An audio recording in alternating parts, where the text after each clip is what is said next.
Judith Ann Ehmke was a 40-year-old from Ashland City, Tennessee. She was a nurse's assistant and had 3 children. On the morning of November 26, 1986, the day before Thanksgiving, her husband picked her up from work and brought her home. When he and their 2 daughters came home later, Judith was gone. She was never seen again. I'm Ed Densel, and this is Unfound.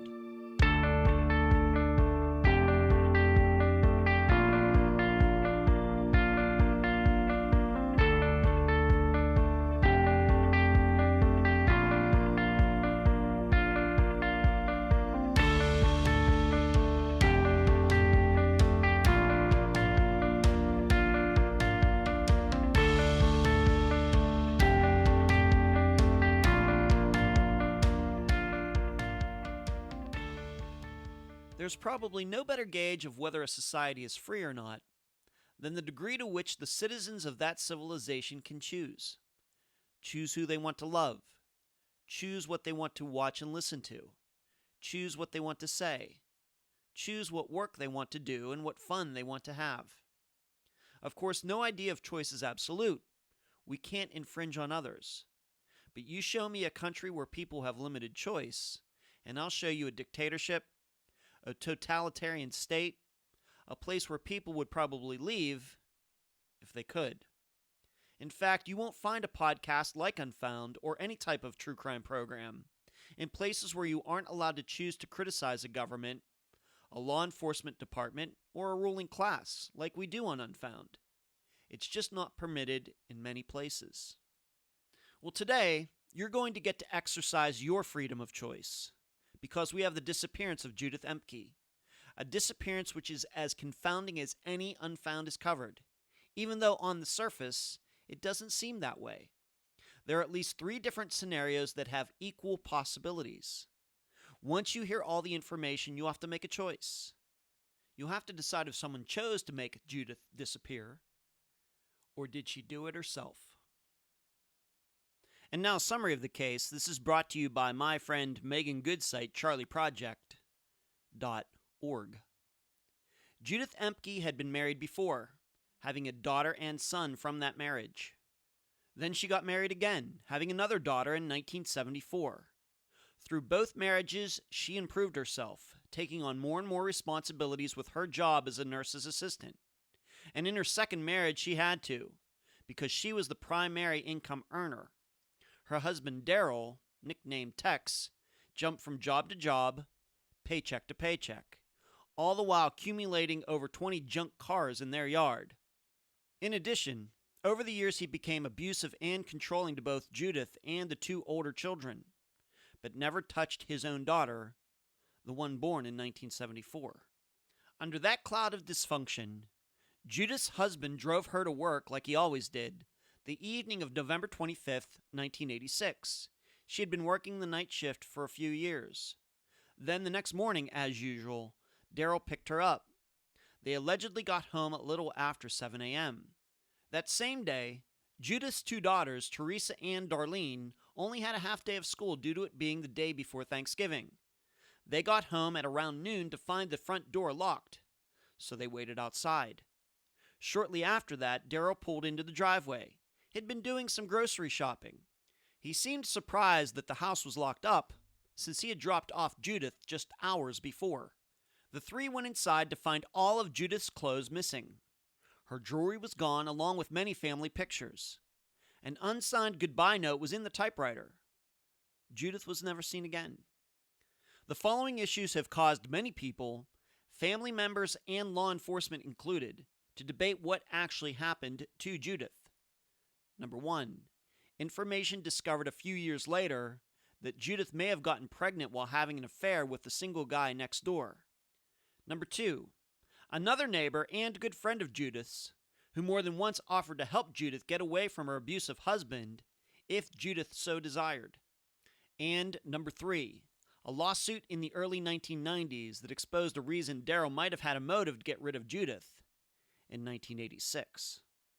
Judith's children are somewhat split on what they believe happened to their mother, but they are open-minded to any new information that could be collected, although not much has happened in many, many years.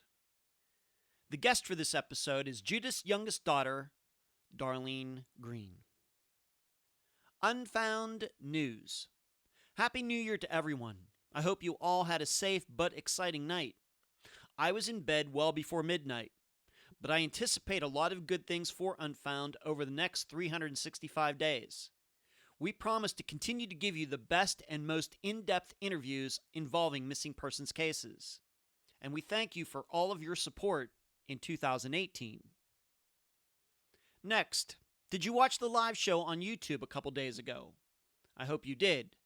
I can already tell that it was the right move at the right time, with many people who don't have Facebook accounts now able to watch and see what has been going on with Unfound Live for over a year. It's free to watch, and you don't have to have a YouTube account to do so. And if you miss it, it's available immediately afterwards on YouTube.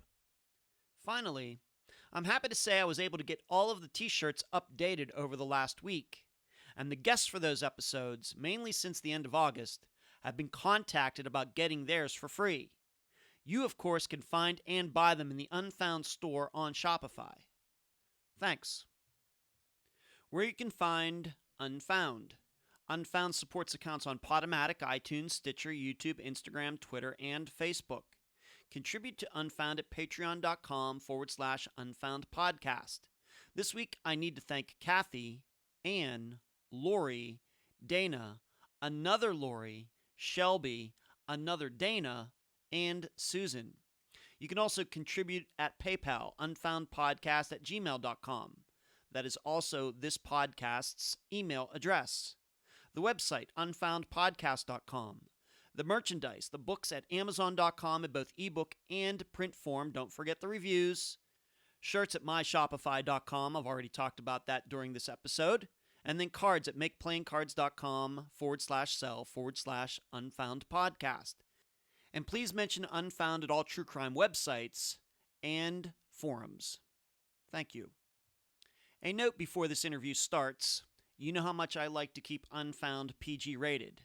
However, an F-bomb will be dropped during this interview.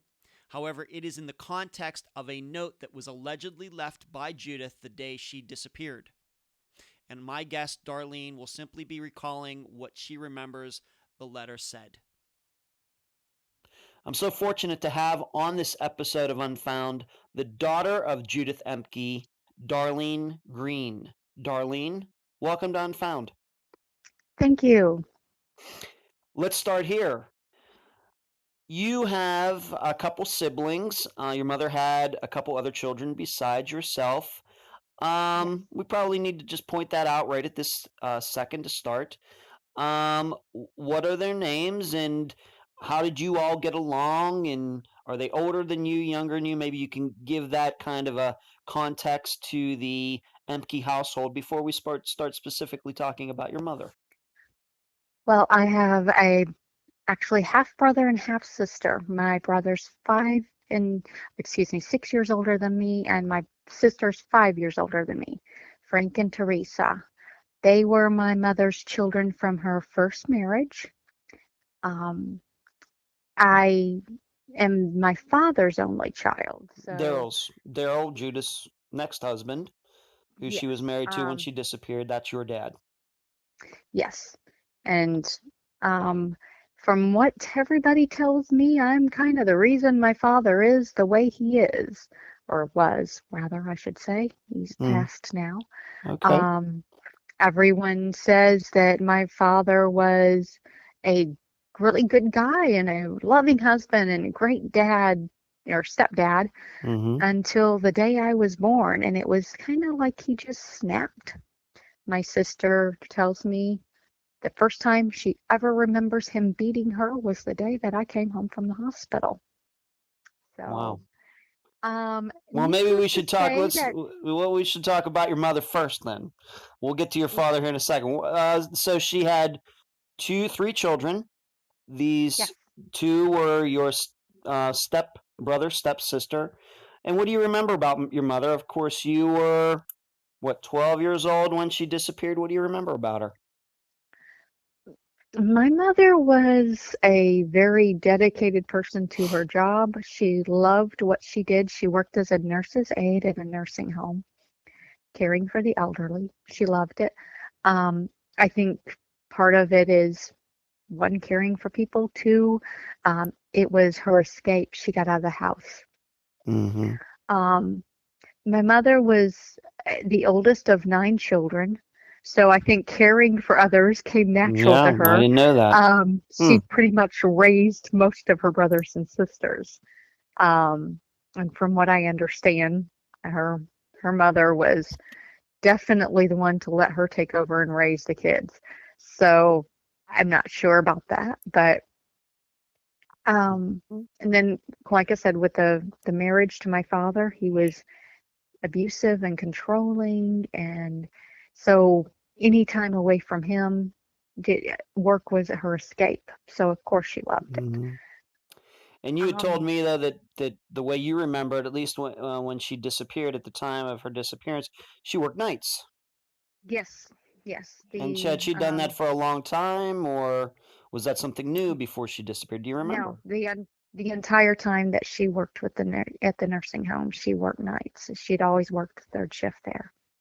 Okay. She didn't start working there until I was probably, I want to say around second grade.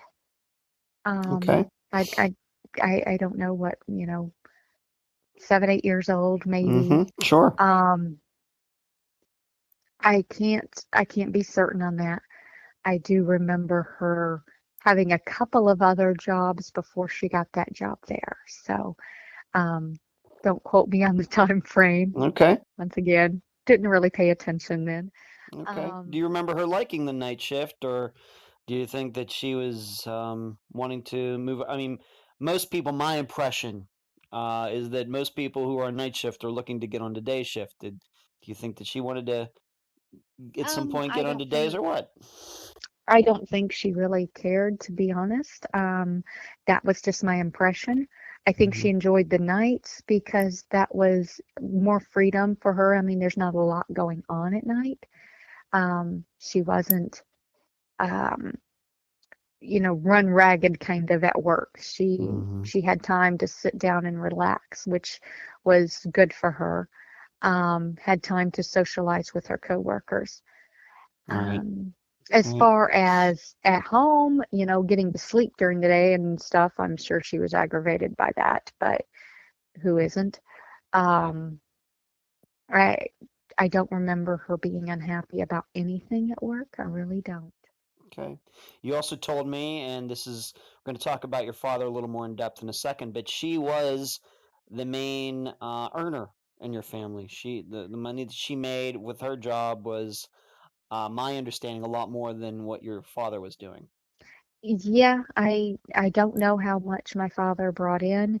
My father did not work a traditional job. He was actually a disabled vet. Um, so I know he got disability, but I have no idea how much. And other than that, it was working, doing odd things, cutting firewood, doing landscaping, mowing yards, and you know, working on cars, pretty much anything he could find. And the Mm-hmm. majority of what he did was actually what us kids did. Mm-hmm. um, Going out and cutting firewood, we did most of the work, well, my brother and sister primarily. I was still fairly young, so he had within the last few years before my mother's disappearance, he had actually started taking me and making me work too. So, my brother and sister, it, they were his, for lack of better words, his slave labor. Okay. Um, How would you say your mother was, just as a mother? Obviously, your father, and like I said, we're going to get into him in a second, seems like a little bit of a handful. But your mother, would you yeah. say she was a good? Now that I know that you are a mother, how would you compare? Um, that one is a very difficult question for me to, not really for me to answer, but to explain. I look back and I look at the things like my father's abuse to my brother and sister, Mm-hmm. and she did nothing. I remember him beating my brother And my mother just sitting there and crying and wouldn't step in. And I'm thinking, my goodness, if my kid's dad had ever raised his hand to my kids like that, somebody would have had to have, you know, hold me back. I mean, there's no way. I don't care how much bigger he was than me or anything. I would have I would have fought to the death to protect my child. Um, and people don't understand, when you look back in today's society, because that's the way we are. And you call the police, you do whatever, Right. you step in. Yeah. It really was a different environment back then. And I realized that my mother didn't, I, I'm, I have trouble finding words here. She didn't like what was going on. She wanted to stop it, but it was a matter of being an obedient wife.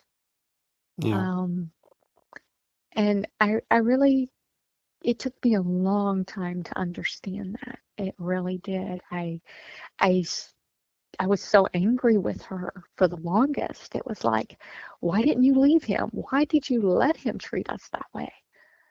How long were your parents married before your mother disappeared? She disappeared, of course, in 1986, November 1986, but how long were they married? Roughly. I think they got married in 1972. I'm not sure. Okay. Um, I think I remember here seeing the date 72 somewhere.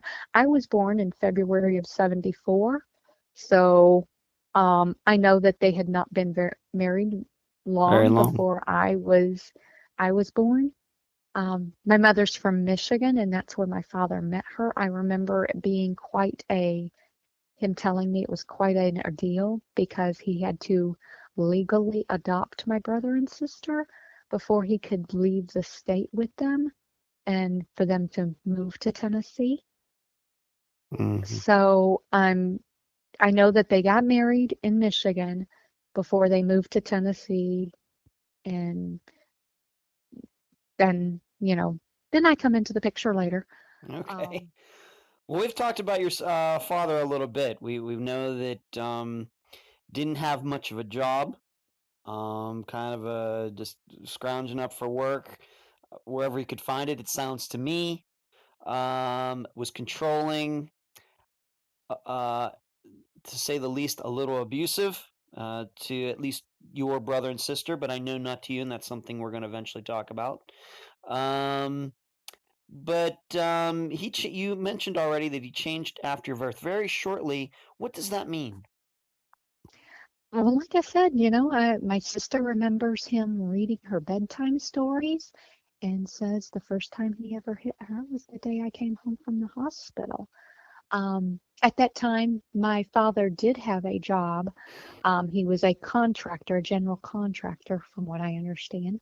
He was building a new wing on a hospital in Nashville, and he did not like the hospital. I was not born at that hospital. He actually had my mother admitted to another hospital when it got close to time for me to be born because he was not home. And we lived, fairly good distance outside of Nashville, and he didn't want her to go into labor with nobody around. Mm-hmm. Um, so he actually had her admitted to the hospital. Where we lived, we had a lakefront house. Um, and the lady that lived across the lake, one of our neighbors, she kept my brother and sister for a few days while my mother was at the hospital. And she says the same thing. It was like a totally different person who, when he came over after he brought my mother home and me, and he come over to pick them up from her, and she said it was just a totally different person. She said, I couldn't believe how he was acting. I thought, wow, he must be in a really bad mood. Mm-hmm. She said that bad mood just never seemed to go away. But And he was very it was controlling. You had told me that he, after this, maybe even before this, that your mother, of course, like you said, worked a night shift, but she wasn't allowed to drive, and he drove her to work and picked her up. Yes, I do remember when I was very little that she did drive. He did allow her to drive in the beginning. Mm-hmm. Um, she was in a car wreck one day. She actually, um, somebody hit her. It wasn't even her fault. Somebody was speeding, flying down River Road. We lived right off of River Road. It was a main thoroughfare going from Nashville into Ashland City.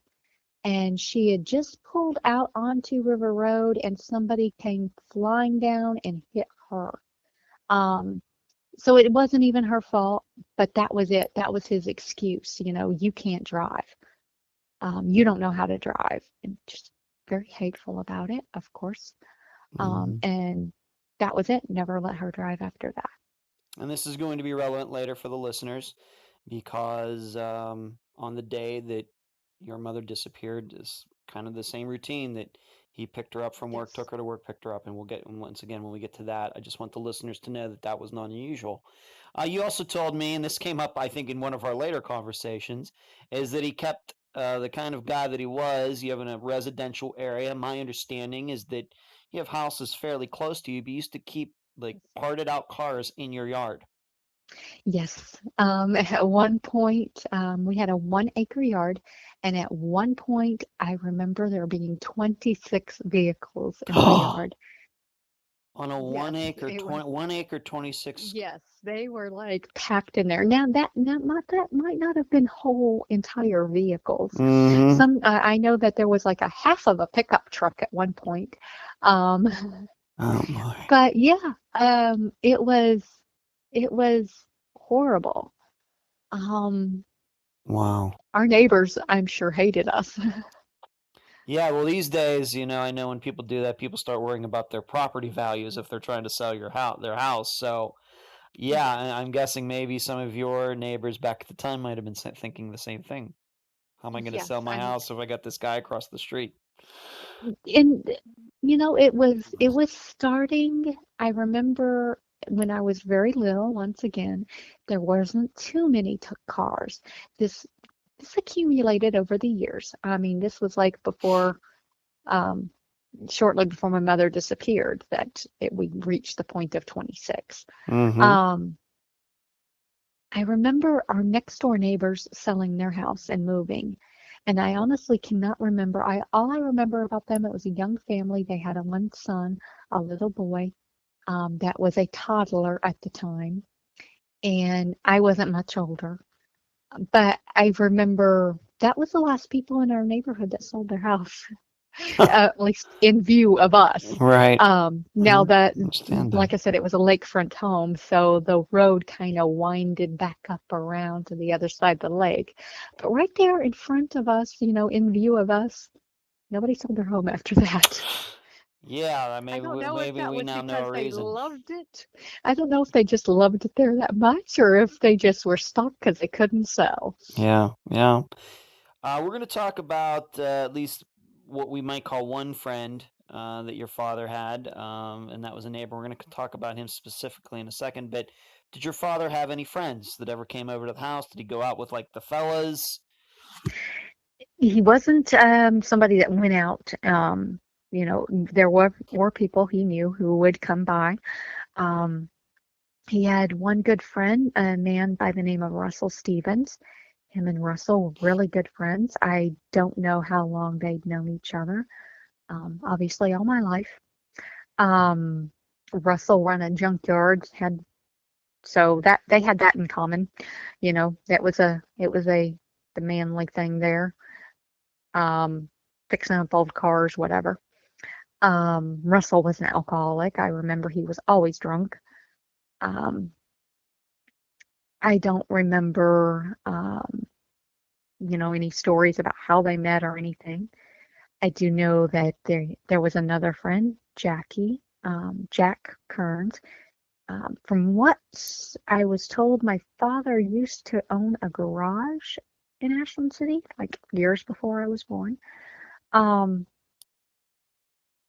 or when I was very newborn or whatever. I don't know. Um, and Jack was one of his mechanics they were still friends. I remember Jack him and his wife, Pat, and they had a boy that was my age. Jackie, we called him Little Jack. Um, they would come down and spend time with us, and my mom and Pat actually were good friends. My mother, like I said, grew up in Michigan, didn't know much about Southern cooking. Pat taught her quite a bit about Southern cooking, and my mother had no idea what okra was until Pat introduced her how to cook it. Um, I don't know, that's a Southern thing I've learned. I grew up What there. about I your just thought everybody knew what okra was. Anyway, What about your mother's there friends? So your were father had a couple friends, but what about your mother? Once again, coming from a different state, did she have friends who came over and saw her? Do you remember that? Obviously, she couldn't no. go see them without your father My driving her. But my mother did not have friends. That she Now, she did get to know a couple of our neighbors. She would socialize with our neighbors some. And by socialize, I mean just talk to and say hey when she saw them, walking by. We lived behind a little store. There was a store at the end of our road, and we lived behind that. And a lot of times people would just walk down to the store instead of driving. That was, back in the day when you didn't jump in the car to go 3 feet. Um, and she would walk up the street to one of our neighbors, a lady named Wilma Adams. right, She'd we're going gotten to to talk know about her. Wilma. Sure.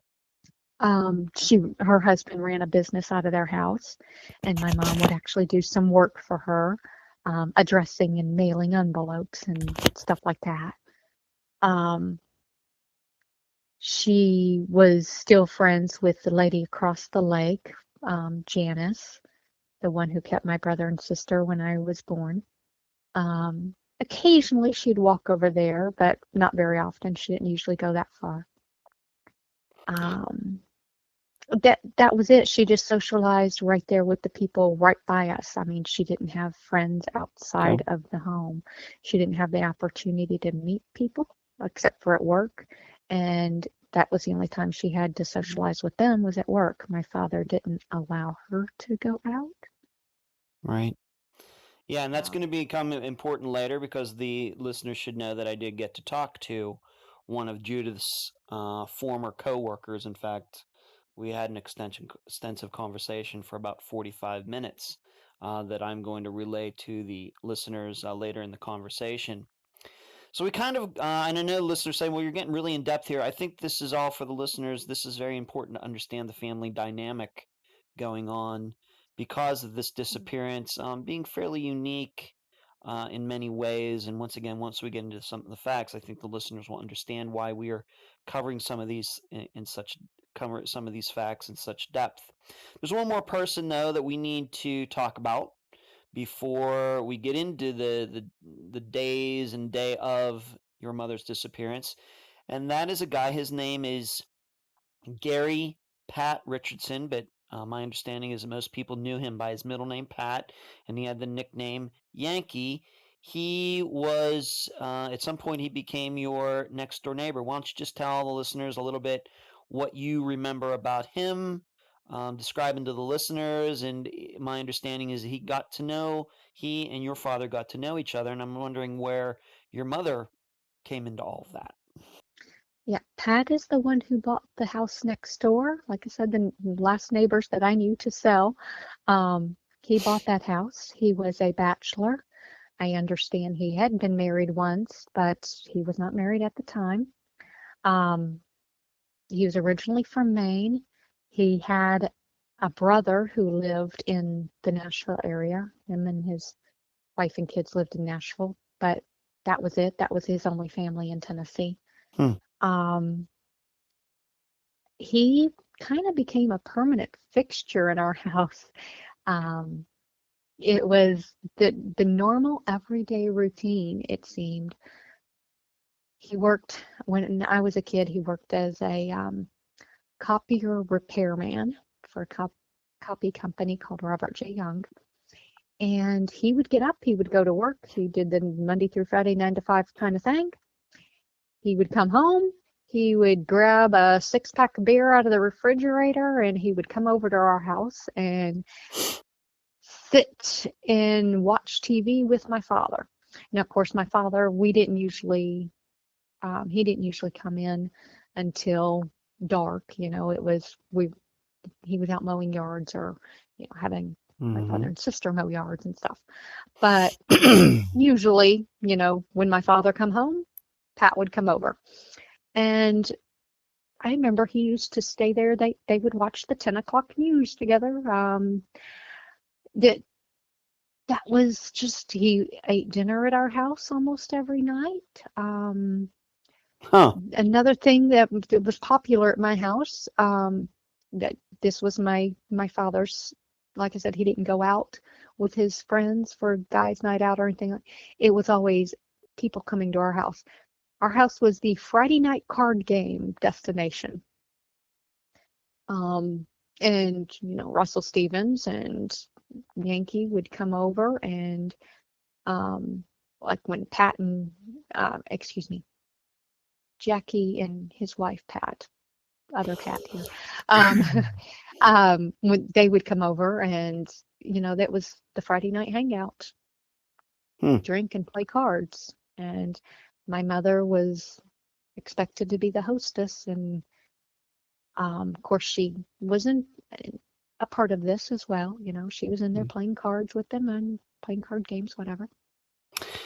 Pat, though, was quite a bit younger, my understanding, than your parents. He was maybe 10 years younger. Maybe he might have, I think your parents maybe, we know Judith's age at the time of her disappearance, but Pat was in his 30s, maybe? Yeah, my mother was 40 when she disappeared, and Right. yeah, I never paid attention to his age. Once again, he was an adult, I was a kid. That was all I knew. Right.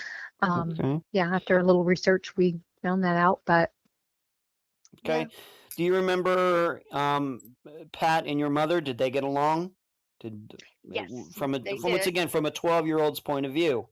Did they get along? Yeah, once again, he was the friendly neighbor. Him and my mother would joke around. They got along very well. He knew how controlling my father was and how abusive he was. He saw that. He would try to help my mom out a little bit here and there. He knew that my father never allowed my mother to keep her paycheck. He would, give her a few dollars here and there to help to clean his house for him, or like for a while there, he did get a washer and dryer. He didn't have one either. He would just go to the laundromat, but for a while he did get one. We didn't have one. My mother did the laundry in the bathtub, and we hung it out on the clothesline. So when he got one, he would let my mother use the washer and dryer so that she wouldn't have to do that. He was also the one when, there was several times my father would be MIA kind of, and it was time for her to go work, and my mother would, go knock on his door, or a lot of times he was just simply there already, and he would take her to work. So Pat actually gave your mother a ride to work once in a while? Yes. Okay. Not real frequent, but it definitely happened more than twice. Okay. All right. Well, I just wanted the listeners to know him because we're going to talk about him a little more extensively later, but just want them to know that he is going to be mentioned. I just want them to know that, he became your next door neighbor, was over at your house quite often, these Friday night games and otherwise, 10 o'clock news, come bringing the beer over. Your mother knew him. And of course, the three kids knew Pat from next door as well. Let's move now. We'll get close to the time that your mother disappeared.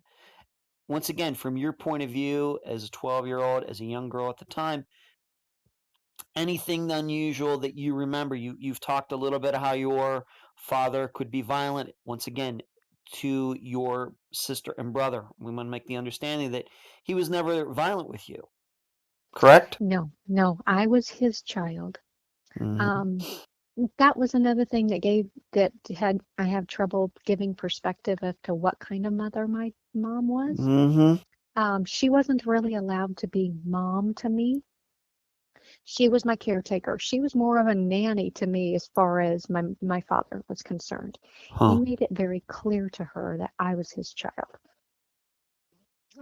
And I don't know, once again, I don't know how to convey that accurately. It was Mhm. just, I'm not going to say my mother was mean to me or uncaring or didn't love me or anything like that. I'm just saying that she never really bonded to me. I was my father's child. Um, she was good to me, she made sure I was fed and made sure that I, had band-aids when I fall and scrape my knees and whatever else, you know, just like any other mom does. But Mhm. it was never a close, loving relationship. I look back and after seeing a lot of other families, living in foster care and living in other people's homes, with their kids and stuff, and seeing the, it's like, yeah, my mom was never like that. Um, Hmm. you know, um, it, like I said, she wasn't mean or abusive. I didn't think she hated me or anything. Um, She just kind of but knew her place, and her place was where your father put her. yeah, yeah. And Okay. once again, this is just, it's very hard to explain. It really is. People, I'm We get sure a when lot of people that on hear this, they're like, wow. we get a lot of that on Unfound, where we have to talk about some relationships that maybe a lot of people can't understand. That happens. Yeah. That happens, and I don't want you to feel bad about that. I think you're doing a fine job of portraying it. It was just um, your mother was just a little more hands off with you because of your father. Yeah. You were his, you weren't hers. Yes. Well, and I think a small part of it too, though, was she knew how badly my brother and sister were treated, and Mm-hmm. she always tried to show them more attention when she could, Yeah. because she was trying to make it up to them. I feel Yeah. so.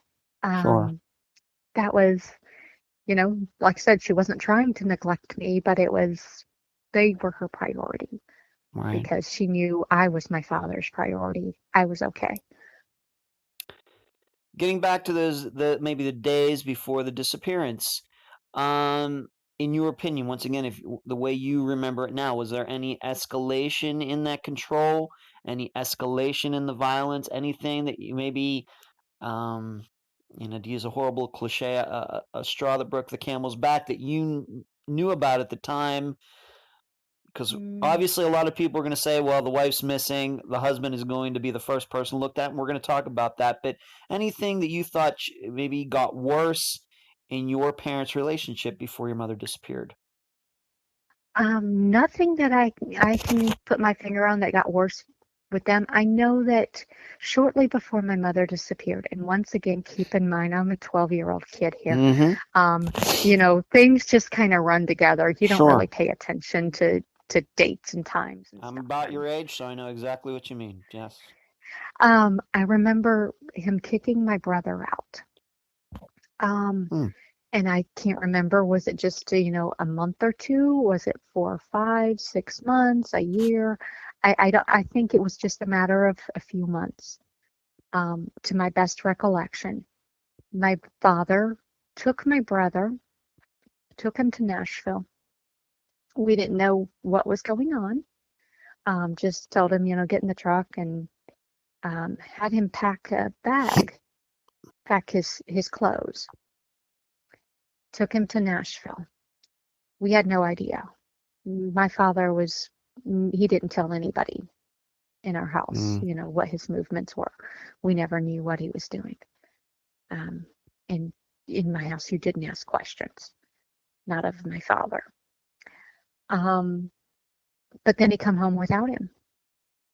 And we later learned that he had taken him to Nashville and dropped him off at the Nashville City Union Mission, which is the homeless shelter in Nashville. And And how old would basically, your brother been at this time? he was 18 at the time. Hmm. Um, he didn't let my brother go to his last year of high school, my brother's senior year.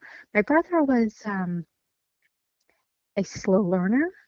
He was, he was going to graduate, but he was one of those cases where he was in the remedial classes. And my father said, I'm not going to pay for you to do another year of school. You're an education. You're not getting an education, and basically told him he was too stupid, which my father did quite a bit. He made him work. He's like, I'm not going to send you to school. You can stay home and work. But then he, I guess, decided to kick him out. Well, it turns out that Wilma Adams, the lady up the street who my mother would talk with, her husband and her grown sons ran a business out of their home, a trash pickup service. One of them had seen what had happened, and I don't know if they passed him on River Road or whatever. I don't know the story. I've heard Wilma, talk about her son bringing Frank home, though. They found out where he was, and they went up there and got him and brought him home. And he lived with Wilma and J.W. Adams right up the street from us. And he'd already been working for them for a little while, helping them with their trash service. But of course, my father got him that job and took his paycheck. But so let me get this, just so the listeners can understand. Your father one day takes your 18-year-old brother down to this mission where the homeless people are, and then almost immediately your brother gets picked up by your neighbors and they bring him back to your house. And how far down the street would you say they live from where you grew up? It was 5 houses up the street. 5 houses. But like I said, the road curved around. Yeah, You could not see their house from ours. And we all had, 1 acre lots. So it was, a little ways up the road. But no, they didn't bring him back to our house. They brought him back to their house, right? Their house. Yeah. So your brother ended up living right down the street, even though he essentially got kicked out of the house. Yes. And actually, I'm not going to say he was 18. He may have been 19. He had to have been 19. Okay. My brother was born in July. My sister was born in December. I remember, that he turned 19 in July. She turned 18 the following December.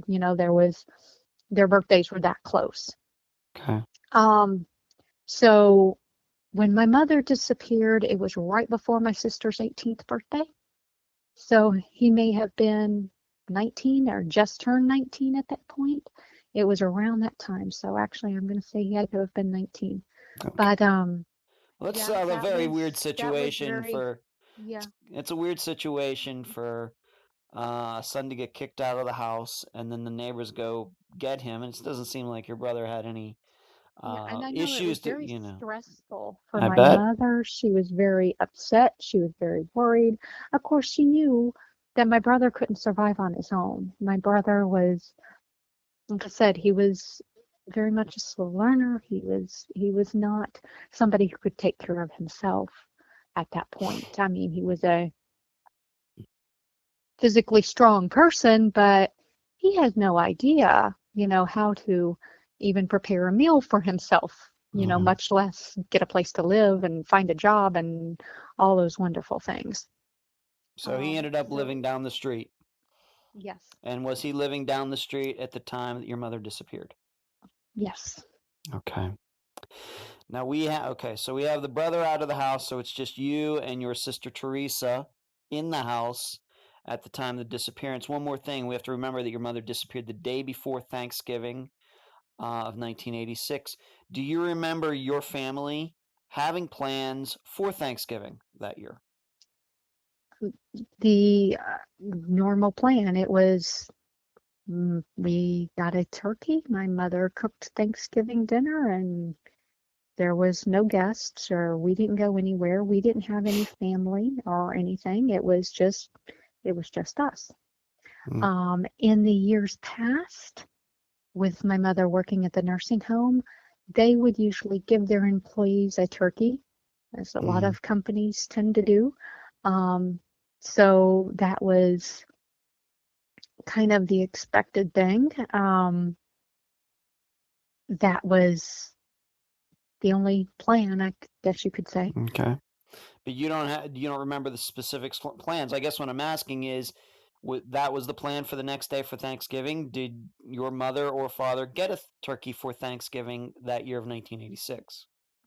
No, not that I'm aware of. I mean, as far as did her work give out turkeys, I don't know, but she did not bring one home. And like I said, it was the day before Thanksgiving, Yeah. and it was, I remember that night, we come home from school, and she was gone. And I remember that night when my father sat us down, he even made the comment, well, I guess now I know why she didn't want me to buy a turkey.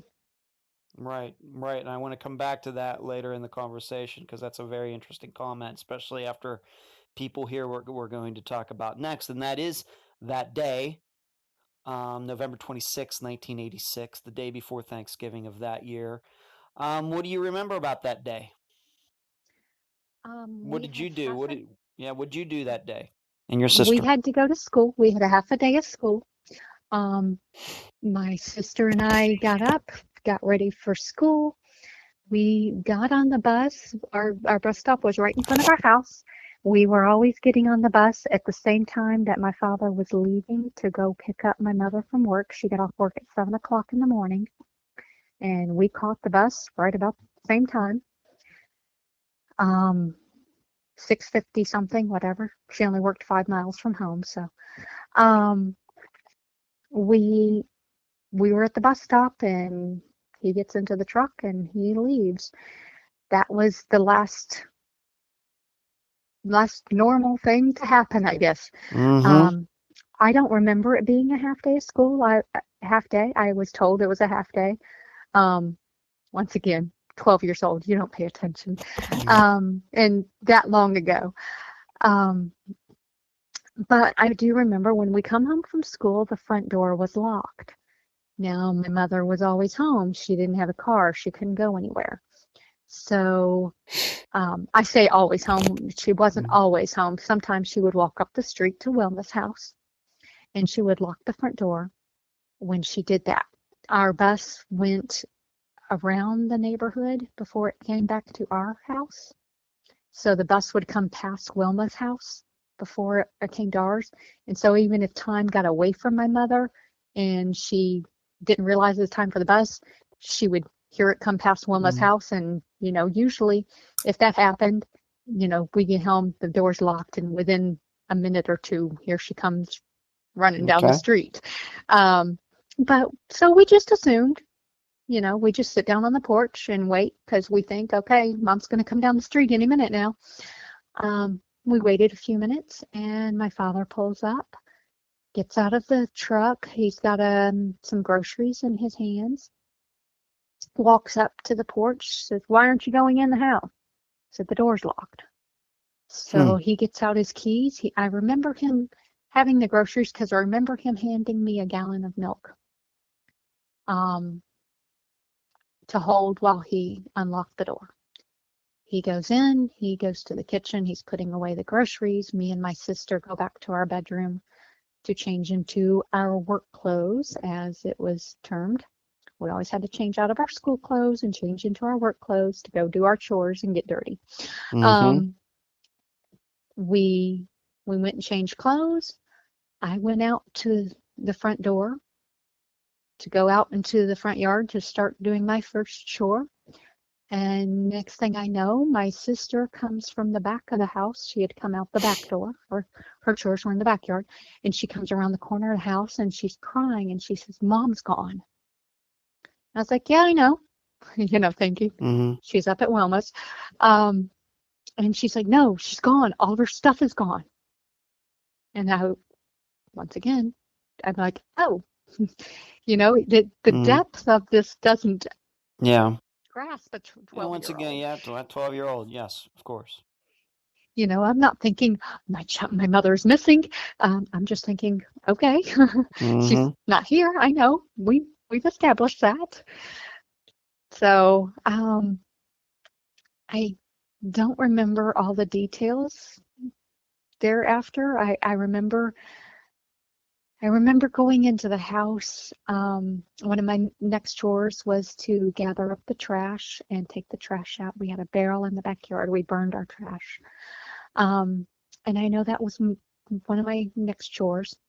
And I remember that there was a note in my father's trash can from his bedroom that I had to read. I can't remember. Did my sister tell me that she had left a note, or did I see that she had left a note? I remember there was a note in the typewriter that sat on his desk in his bedroom, and that he had read it, crumpled it up, and threw it in the trash. So I'm thinking I must have saw that. I don't know. Okay. But I knew the note was there, and I had to get it out to read it because I'm trying to find out what's going on. I, once again, 12 years old, didn't have the foresight to keep that note. I read it, then I threw it in the trash and burned it. What'd the note say? I would have kept it.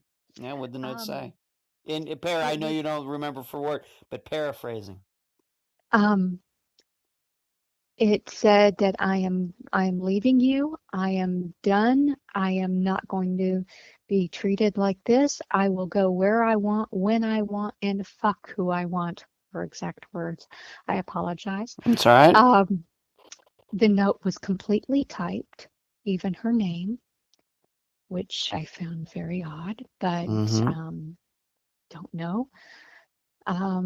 There was a little more to the note, but that was the part I remember. That those words kind of stuck in my head.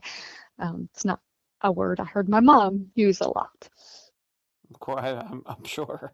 Okay, so this note is typed. You found it. We're gonna just say you found it, and you saw it. Let's just say that your father read it, threw it in the trash. You just happened to be there. Once he leaves the room, one of your chores is collecting the trash. You go in there, you pull it out, you uncrumple it, and that's one of the parts that you remember. Just to be clear on that, she did not sign it or anything. There was not one word on that piece of paper that was handwritten. It was all completely typed, 100%. Yes. It wasn't a very long note, 3, 4, maybe 5 sentences total. Not a very long note, but still completely typed, including her name. Okay, so that could lead people to believe that your mother took off. And given what has been explained at this point in this interview, you can almost understand it, kind of. It's certainly a possibility. Okay? I used to pray for it. I did. I used to pray my mother would leave. Not because I hated her or anything. It was just I hated the abuse. I wanted her to leave him. It was I didn't want to see him beating my mother, and I used to pray for it. So all right, so if a 12-year-old is going to think that her mother, pray for her mother to be gone and leave, which is a very radical thought, I would say most 12-year-olds don't think that. But if that's what you thought, then it's certainly possible that an adult, your mother, 40 years old, might have been thinking that as well. And maybe that note would lead us to believe that. What happened after that? You discovered you and your sister, maybe and your father too, discovered some other things that were maybe out of place or missing. Maybe you can go on to explain the rest of that. all of her clothes were gone. The hangers were still in the closet, but the clothes were gone. Once again, my mother didn't have an extensive wardrobe. It was mostly her nurse's aide uniforms. But even those were gone. Everything was gone. She kept a jewelry box, and I still have the jewelry box. It wasn't a very big thing. You open the top, you lift out a tray. It has a couple of drawers, but it was full of jewelry that had belonged to, I want to say her grandmother. Not like horribly expensive stuff, mostly costume jewelry kind of things. The jewelry box was still sitting in the top of the closet, but the jewelry was gone. Also in the top of the closet was a big photo album, fairly thick, couple inches thick. One of the old ones that you either had to tape or glue the pictures into. Lots of family photographs of her family. Um, Photo album was there. The pictures were gone. How many pictures, just an estimate for the listeners, just to get an idea? I know my mother, who's not with us anymore, extensive photographer, thousands of pictures. How many pictures would you Um, say were missing from the album that you're I talking about? I would say I would have to say somewhere between 50 and 100. Okay, Once again, I'm terrible with this. that's all We right. didn't look at this. And these were old pictures. These were pictures she had prior to my father, um, prior to marrying him. I remember pictures of, her uncles and her grandparents. And Mm-hmm. we were not a picture-taking family. These We took pictures once a year. My father took pictures on Christmas Day with a Polaroid. He took about 3 pictures, and that was about it. Mm-hmm. There were no pictures in my house other than our school pictures. And once again, we didn't have an extensive And um, it gallery, was not mostly an her. extensive gallery of pictures. Yeah, it was mostly her pictures that she had prior to marrying my father. Okay. And you had told me that the pictures were in these books, they were kind of taped or glued in, something like that, where you couldn't just go in there and take them out. You each one would take a little bit of work. Yes. And I Okay. imagine, the glue, if you've ever Yeah, seen any of those, sure. that doesn't stick after so many years. I'm Mm, sure it wouldn't have been a horribly extensive thing, but it wouldn't have been, hey, snatch them out in 2 seconds and we're gone, right. kind of. Well, I know once again from my mother's collection that I'm actually sitting in the room where all those pictures are now, right now, the albums. But the kind of books that she had were kind of these static cling things where you pulled like the plastic away and put the picture, and then you pulled the plastic back. And the static or the attraction of the plastic to the page kind of kept the pictures in place, which, if somebody wanted to go in and take those pictures out, it'd be very easy to do. You, in fact, could do like 4 at a time. This doesn't sound like the same type of situation for these photos. No, Okay, thank you. Um, so you found that the jewelry was gone, clothes were gone, pictures are gone. What was your dad, if once again, if you could remember this day, you were there, your sister's there. Um, he obviously noticed these things. What was he doing? How did he react to this? you could tell he was angry. My father didn't show emotion real well. He wasn't like overly um, outward about his emotion unless he was angry at you, and you knew Mm, that then. Um, but you could see that he was aggravated. He was, I remember him walking through the house and just kind of looking. And you could tell by the expression on his face, he was not happy. mm-hmm, There was a chest of drawers that sat in the hallway. We had a very small house. It was only a small 2-bedroom house. And him and my mother did not share a room. Her stuff was in his room, but she slept on the couch. They had not slept together in years. Um, and because his desk was in his bedroom, there was no room for a dresser there. So the dresser actually sat in the hallway. And there was one, like the top 2 drawers were his, bottom 2 drawers were hers. I remember him opening the drawer and slamming them shut because the drawer was empty. mm-hmm. Um, and I remember him just kind of walking around the house looking like he was trying to figure out where to look next, what else could be missing. Hmm. Um, and I remember getting out of the house. That was while I was going around the house collecting the trash. And it was like, okay, time to get out of the house. He's mad. Yeah. Um, So you noticed all these things were missing. Did you notice, frankly, any signs of violence in the house? Anything that looked to need to be cleaned up? Just as an example, I'm not saying this was the case in your house. Just as an example, like a lamp that maybe had been knocked off a nightstand or a table. Anything that no, you would be confused with, maybe a struggle or anything. nothing looked out of place. I do not remember anything looking out of place. I'm not going to say that. Let me rephrase. I shouldn't say nothing looked out of place. I don't remember anything looking out of place. Okay. Nothing stood out to me. And trust me, our house was quite packed. It was, like I said, a very small house, and there was a lot of stuff in it. So if anything was moved out of place, usually you knew. That was our house was one of those, everything had a place and it went in its place. There was never toys left on the floor kind of thing. Okay. So if something was out of ordinary, you would have noticed. Okay. There's quite a few things, like you said, it doesn't sound like your mother had an extensive wardrobe, but she wouldn't have been able, I'm guessing, to carry it all by herself. Or I guess what I'm asking, were there any bags missing, maybe trash bags that she could have thrown everything, and jewelry, just clothes, jewelry, everything into one bag or a couple bags, anything, or maybe a piece of luggage, or her, anything that she could have used to carry these things that are missing? As far as I know, we only had one piece of luggage, and that was still there. That was my father's suitcase. It was stored under his bed. I didn't see it, but I know that it was still there because I did see it years later. As far as, could she have stuck it in a trash bag? I guess. I don't know. There was no boxes or anything that she could have used that I'm aware of, but we did live behind that little general store, that little gas grocery store thing.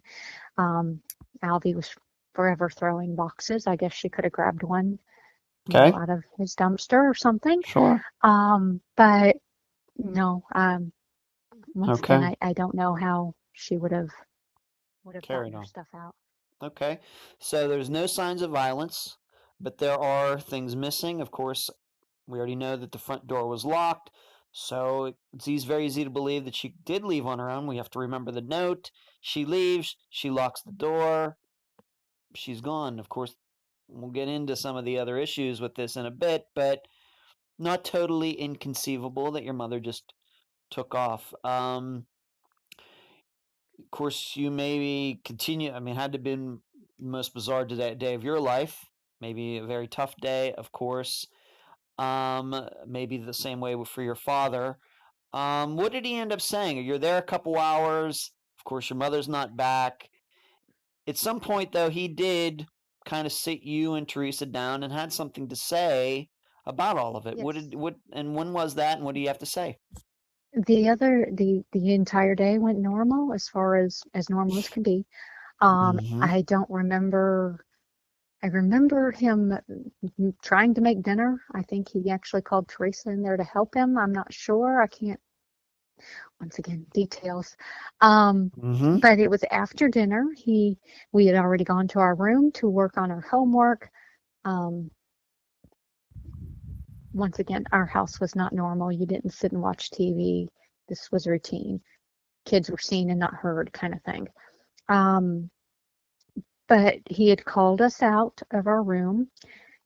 We went out, sat down on the couch, and he said, "Your mom's gone. It seems that she's left me."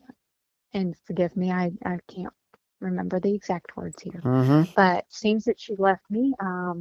Do either of you know anything about this? And both my sister and I are shaking our heads no. And he proceeds to tell us that, well, I guess she's run off with a boyfriend.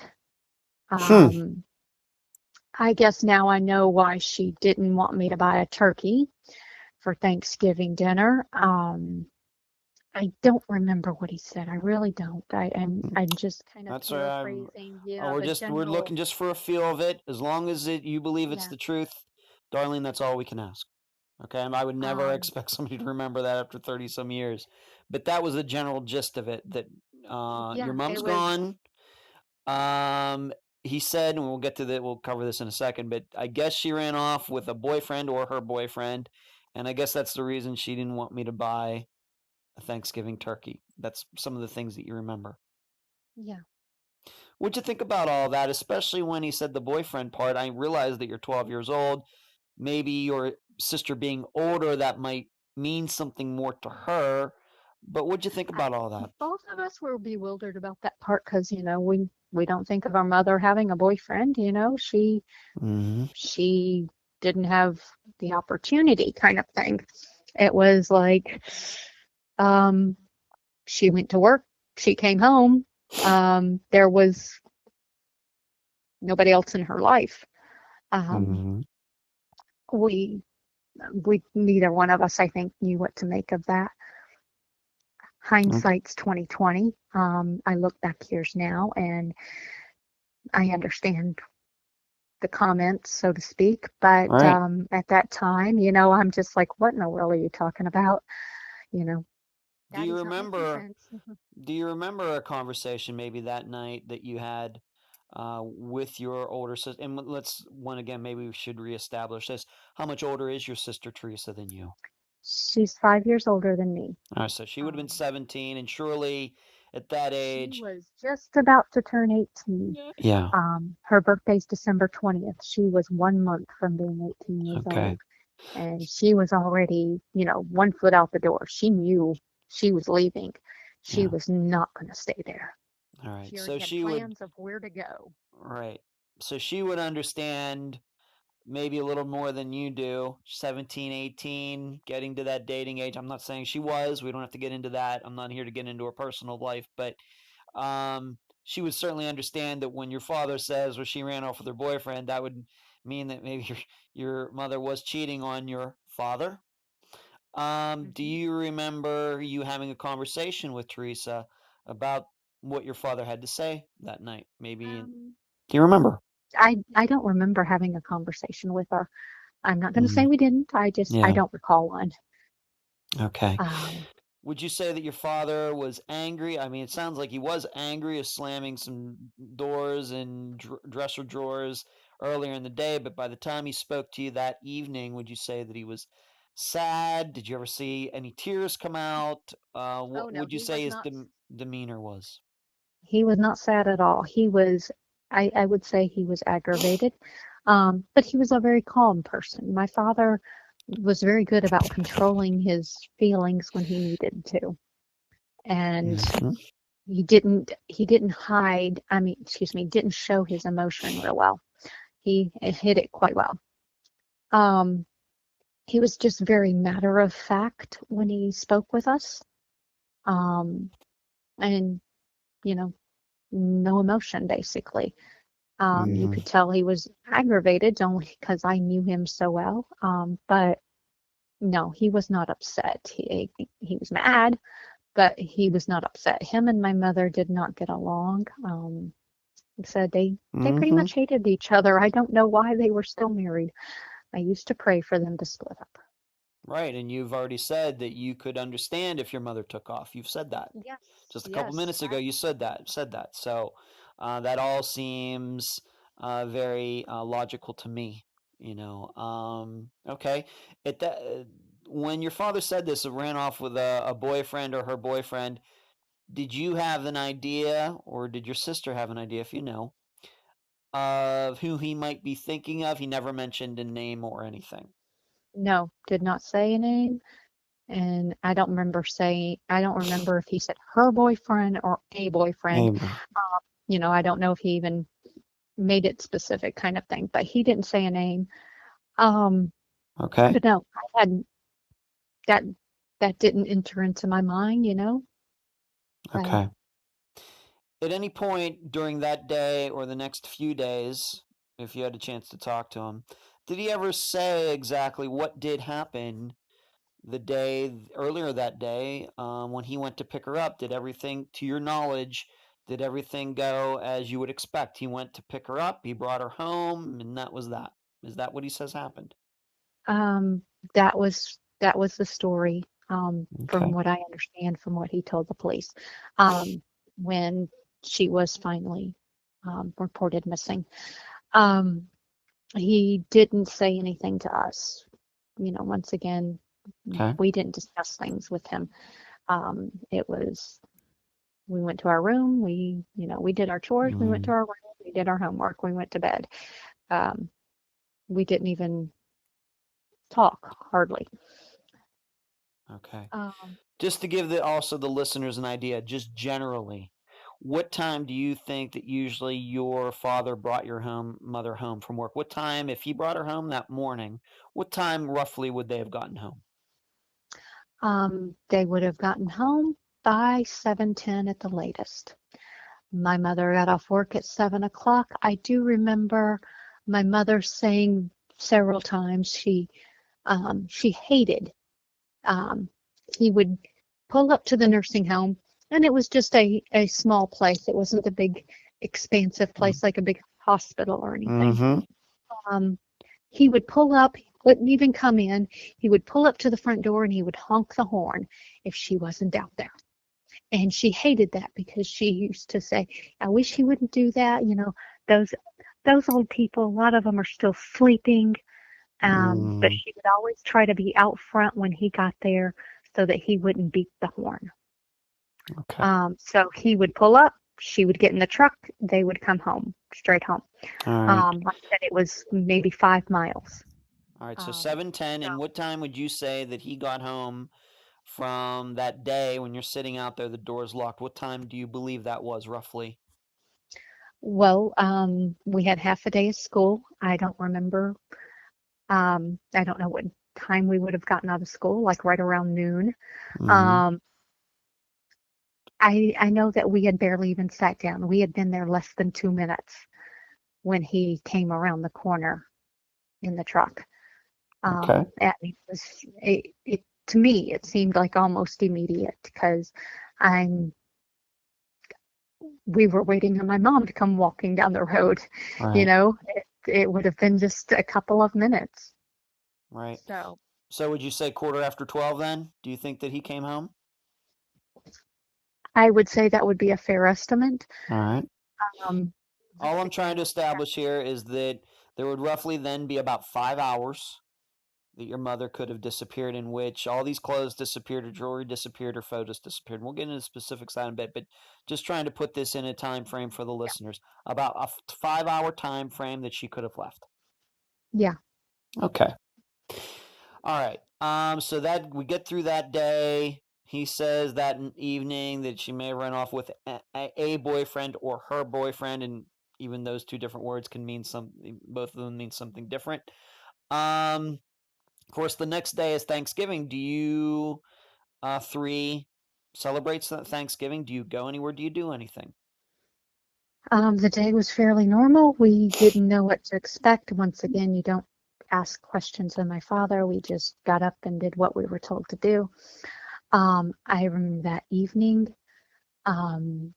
we went to another friend of his, Jim Brooks, Jim and his wife Janet. We went over to the Brookses and had Thanksgiving dinner with them. Now, we did not know we were going to do this ahead of time. You know, me and my sister didn't. I'm sure my father had plans.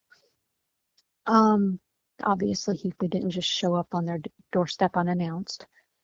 But we ended up having Thanksgiving dinner with them that night. And I remember we were back in their daughter's room with her when he came back and asked if we would like to stay the night. And of course, my sister and I both said yes. You know, we never got to spend the night away from home. I very rarely did. My sister never did. And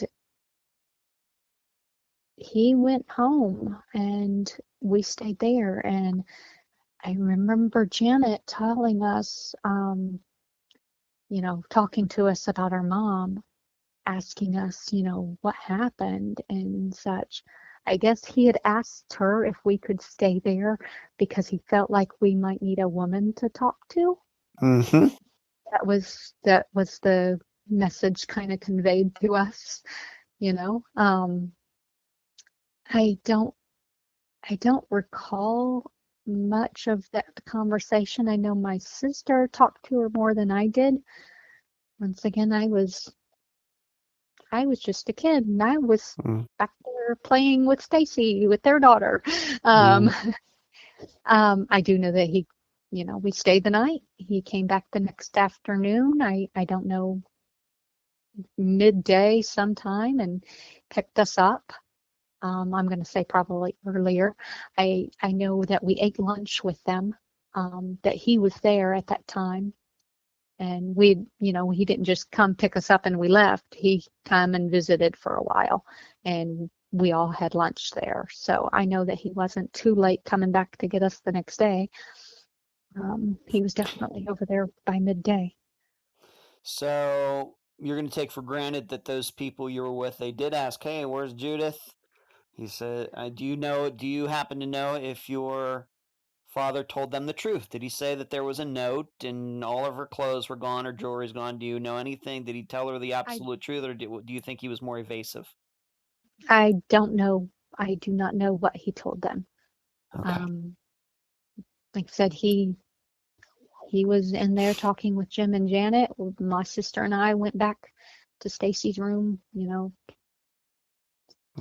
with her after the dinner. So I don't know what was said. Okay. And I don't know how much Janet disclosed to us or how much we disclosed to her.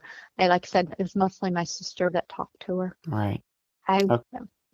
Once again, I'm still I'm a kid. This just I happened. know. I'm not expecting this to be a major case that I'm working Right. on 30 Yeah. years later, Right. kind of Talking to thing. me 30 some years later, but of Ye- course, of course, and Yeah. I understand that, and that happens a lot. I've talked to a lot of children of parents who have disappeared that were even younger than you were at the time, and we get into this, and that this is just part of it, and I completely, and the listeners surely understand that. But just so we're clear, roughly 36 hours after your mother disappeared, nobody's called the cops, nothing like that. Do you even No. remember your father, even maybe the day that your mother disappeared, even calling anybody to see, hey, is she over there? Anything like that? Did he call anybody? No, not that I remember. Um, no, I don't remember him calling anybody. I don't Okay. remember him talking to anybody about it. I don't remember him even telling people. Um, Oh, that's a good. Well, this is a good place to probably bring this up because it's next in my notes. We have to remember that your mother had her own family. She had, although I guess they lived in Michigan or elsewhere. Did anybody even call them? We have to remember this is 1986, before the internet and everything. Did anybody even call them to tell them that Judith was missing? no, no. My father had zero contact with my mother's family. In fact, he didn't even like my mother to have contact with them. And my mother was not allowed to use the phone. Yes, once again, my father was a control freak, and most people didn't even know this. Do you know that you can buy a lock for a phone? We had the old rotary dial phone. There's a lock. We do because I had a case from a couple months ago where that was exactly the case, as I remember Yeah, now. there was a Yeah. lock on the phone so that my mother couldn't use it. Mm-hmm. She wasn't allowed to call her family. She wrote letters, and that was it. And most of the time, she would even mail those from work so that he wouldn't, you know, complain about it or throw them away. Um, Mm-hmm. so yeah, no, nobody contacted our family in Michigan, my mother's family. Well, they Nobody were eventually contacted anyone. contacted. Eventually, they were contacted, but who did it and The who? police The police did. were the ones who eventually contacted them. It once again, November 26th, day before Thanksgiving. My Mm-hmm. mother was not reported missing until I want to say the day was December 15th or Wow. 16th. I can't remember for sure. I remember looking at the police report and seeing that. But my sister went to school, and of course, she told her best friend, and everyone was just kind of like, wow. But nobody did anything. Nobody said anything. And until one day, my sister just broke down crying, and her best friend said, "You need to go talk to the guidance counselor." Mm-hmm. And when my sister went to talk to the guidance counselor, this was the first time my sister told an adult. Wow. And the guidance counselor said, okay, we're calling the police. Right. And that was how the police were notified that my mother was missing. And how were you, if Teresa was acting like this, how were you dealing with it?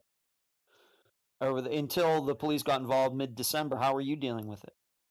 Um, I guess I was just kind of going through the motions. I mean, it was just still a normal life to me because we didn't have a normal life. This was life. Um, I don't know. I was just kind of there. Once again, you don't grasp the magnitude of what's going on. Right, at And not 12 as years a old. kid, you just, Yeah. okay, this is what's happening now. Okay. So Am I to then understand also that her work, she had a job, sounds like she'd been there a while, sounds like she was a good employee, and are we then to also understand that her work never called, trying to find out why she didn't show up for work, maybe the day after Thanksgiving or whenever, they never called? Actually, I'm sure that they must have called. I don't remember the phone call, but I'm sure that they must have called. Probably when we were at school, though. My goodness, 2 houses down from us, was my best friend, and her parents and her grandmother lived with them as well. And I remember Mary, Cindy's grandmother, was who had my mother had used as an emergency contact at one point, because they had a phone and Mary could, like if my mother ever had to call work to tell them she was going to be late or whatever because my father wasn't home or something, or if they needed to get a hold of her during the daytime and they couldn't get her at our house because she was asleep, she would have them call Mary, and Mary was retired. So she was home all day, and she would always relay messages, and she'd come knock on the door and say, hey, your work's trying to call, whatever, want to know if you can come in early. I know that they had called Mary. I don't know if they'd called my father first. I'm assuming that they would have. But I know at one point they'd called Mary, and I want to say Mary had actually knew some of the people there. Maybe she had worked there at one point. I can't remember. But I know that Mary had told them that my mother was missing. Okay. I don't know if she, she told them that my mother was gone. I don't know if she used the word missing or gone or what, but when they'd called looking for her and trying to get in touch with her, Mary had relayed that message to them. I'm not sure how long after she disappeared that happened, but I know that did happen. Did anyone in your mother's family come down to Tennessee to No, kind of find out what was going on? no, nobody. You surprised by that? I mean, maybe not at 12, but look back now at 40 some years old. Surprised by that? Yes and no. I was for a long time. Now that I've gotten to know my mother's family, no, it doesn't surprise me. Okay. My grandparents, my mother's parents, had divorced, and both of them had remarried. This was, long after she was grown. I mean, it was after I was born. I remember it happening. I remember my mother getting the letters from her sisters or mother or whoever, saying, what's going on. And um, I remember my mother talking about, when she found out who my grandfather was going to marry, because she knew the woman. She had used to babysit her 4 sons for her. I remember this. So, obviously she was not a kid when it happened. But no, nobody. The first person to come down was my grandparents, my grandfather and his wife. And my grandma, I call her my grandma, Helen. I remember her telling me, about when they found out. She had told, my grandfather's name is Frank also. She told me, she said, when we, found out, she said, I told Frank, I said, Frank, we got to get down there and find out what happened to them kids. Here, she had not even been part of the family very long. And she was the only one. She was the one that was concerned. Huh. And she And how pushed many my weeks out, how long after did your grandfather come down with this woman, his new wife? It was right around my birthday. I just turned 13. So it was a while. It was a while after the It was disappearance. probably well, my birthday's February 10th, and I want to say it was right before my birthday. I remember them coming down, like probably around the end of January, maybe, because it was before my birthday. So at least 2 months. It was, about a month and a half. My grandmother, Grandma Mary, excuse me, Grandma Helen, excuse me, Mary was my mother's mother. Grandma Helen had just had surgery. She had just had major back surgery, and the doctor wouldn't let her travel. So it took them a little while. She finally told him, I've got to go. They borrowed, this was how intense she was. They borrowed a station wagon from her daughter-in-law's uncle so that she could lay down in the back of the car for the trip, because that's the only way he would allow her to travel, as if she was laying down. Wow. And this is the woman who, I'm no blood to her. She has not even been a part of our family at that long at that point. She was the one intent. My mother's own blood relatives, her own 8 brothers and sisters, not a single one of them come down. It was her stepmother that said, hey, Frank, we're going to Tennessee. Right. And she is the one who also fought for me in court. She fought to become a foster parent so that they could take me back to Michigan so that I could be with family and wouldn't have to be in foster care. We'll get to that. Let's move on to this. What did the cops do when they finally did figure out, when the school did finally contact them? What'd they do? They talked to your father. Did they look around? I know it's not the biggest police department in Tennessee, but did they do much? Well, I want to say that they came out and talked to my sister at the school first. I don't know that for sure. I think that's what had happened though. And she had told them about the abuse. She had told them about how he had hit her and stuff previously. Although he wasn't really hitting her that much anymore. She had stood up to him and he didn't know how to take that. My sister had gotten brave. And anyway, we came home from school. They had told us not to say anything, not to do anything out of the ordinary, just go home. And then later that night, the police showed up with an arrest warrant and arrested my father for abuse. Not for the disappearance, but via the abuse of your sister, right? Yes. Okay. Well, let's just stick to the disappearance for now. Did they talk to him about the disappearance? Yes. Of course they did. But I mean, they couldn't do anything about the disappearance. I mean, they couldn't prove anything there. There was no case, so to speak. Right. Right now, a man's wife has left and he didn't report her missing. That was all they had, Right. So not to mention that you and your sister, who were obviously believable, I guess more believable than your father at this point, because he has to be considered a suspect, but you and your sister saw this note saying that she took off. Yes. So what are the police supposed to do? Can't do much.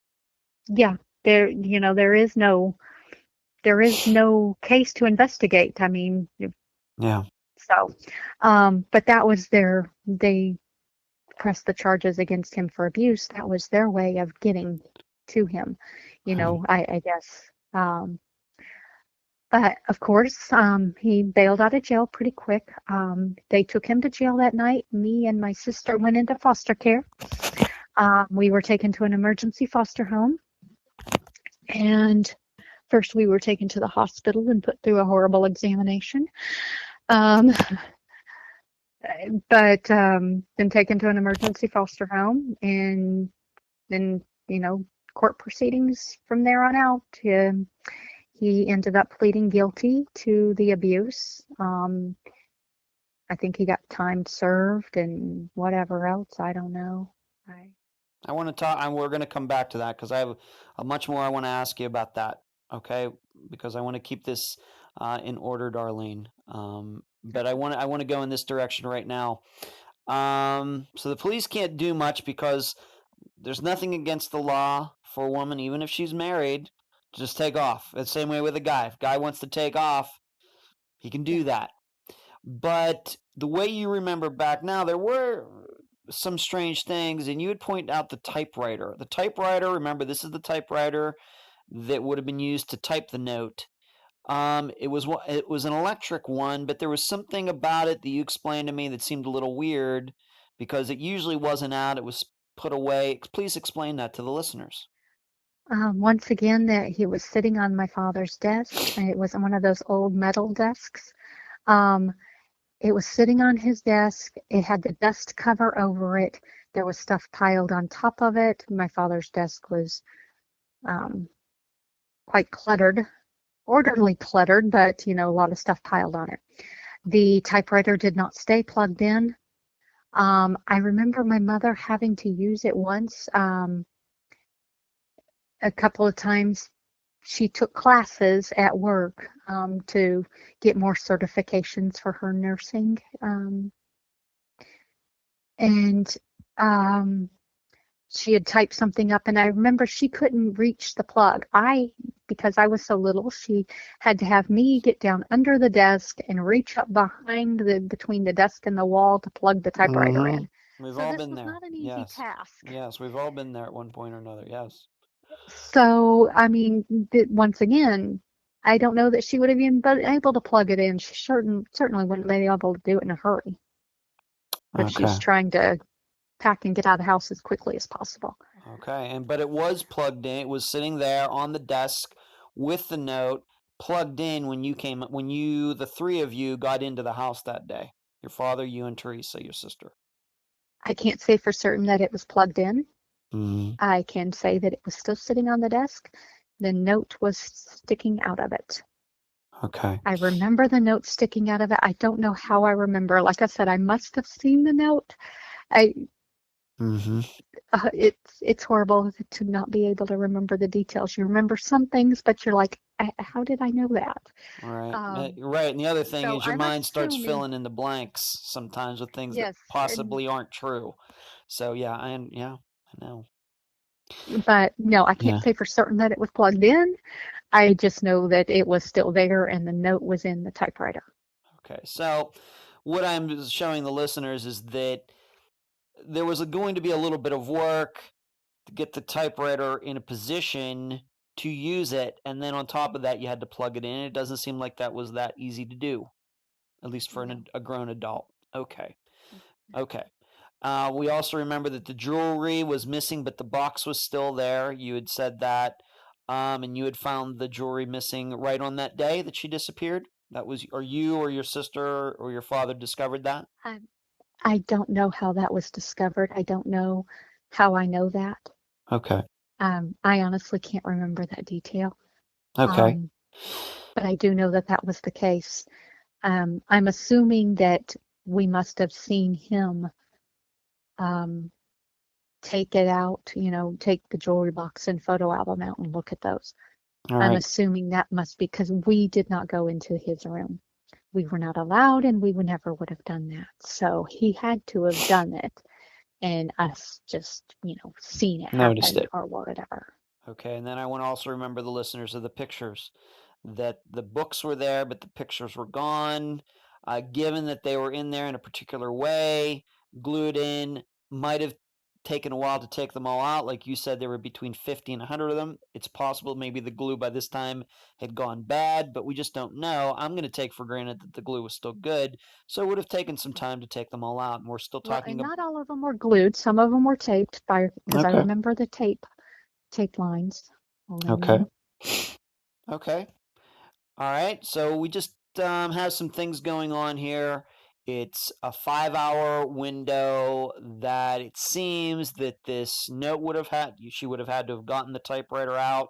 First of all, she would have had to have waited till your father left. We don't even know when he left, being that we know that And when he came home that day, he had groceries with him. yes, and my father never told anybody. He didn't tell my mother when he was leaving, what his plans were for the day, and when he did leave, he would just get up and leave. She never knew. Was he running to the store? Was he running to a neighbor's? Was he going to do a job? She never knew where he was going or how long he was going to be gone. Okay. So we add that on top of everything else. She might have gotten into the middle of this getting away, and he could have come home right in the middle of it. Yes. It's possible. Okay. But if we are to believe that she did take off by herself, she would have had to have waited till he left, got the typewriter out, typed up this, plugged it in somehow, typed up the note, then got the jewelry, got the pictures, put them somewhere The into something, and clothes. then her clothes, right? We can't forget the clothes, all in the course of this time, and then figured out how to get a ride or walked away or something. I'm not saying it's not impossible, but there does seem to be a little bit of a time constraint there. Oh, a huge one. That Yeah. and I mean, that and nobody saw her leave. Right, and then there's that. Well, we're going to get to that, and I'm glad you brought that up. You have mentioned L.V. Baker. Alfie, yes, Alfie was the did he see something that day? He has a gas station or something. Did he see something yeah, that day? he's the one that runs the little gas grocery store that we lived behind. His store faced River Road, which was the main road. We lived on the corner behind his store.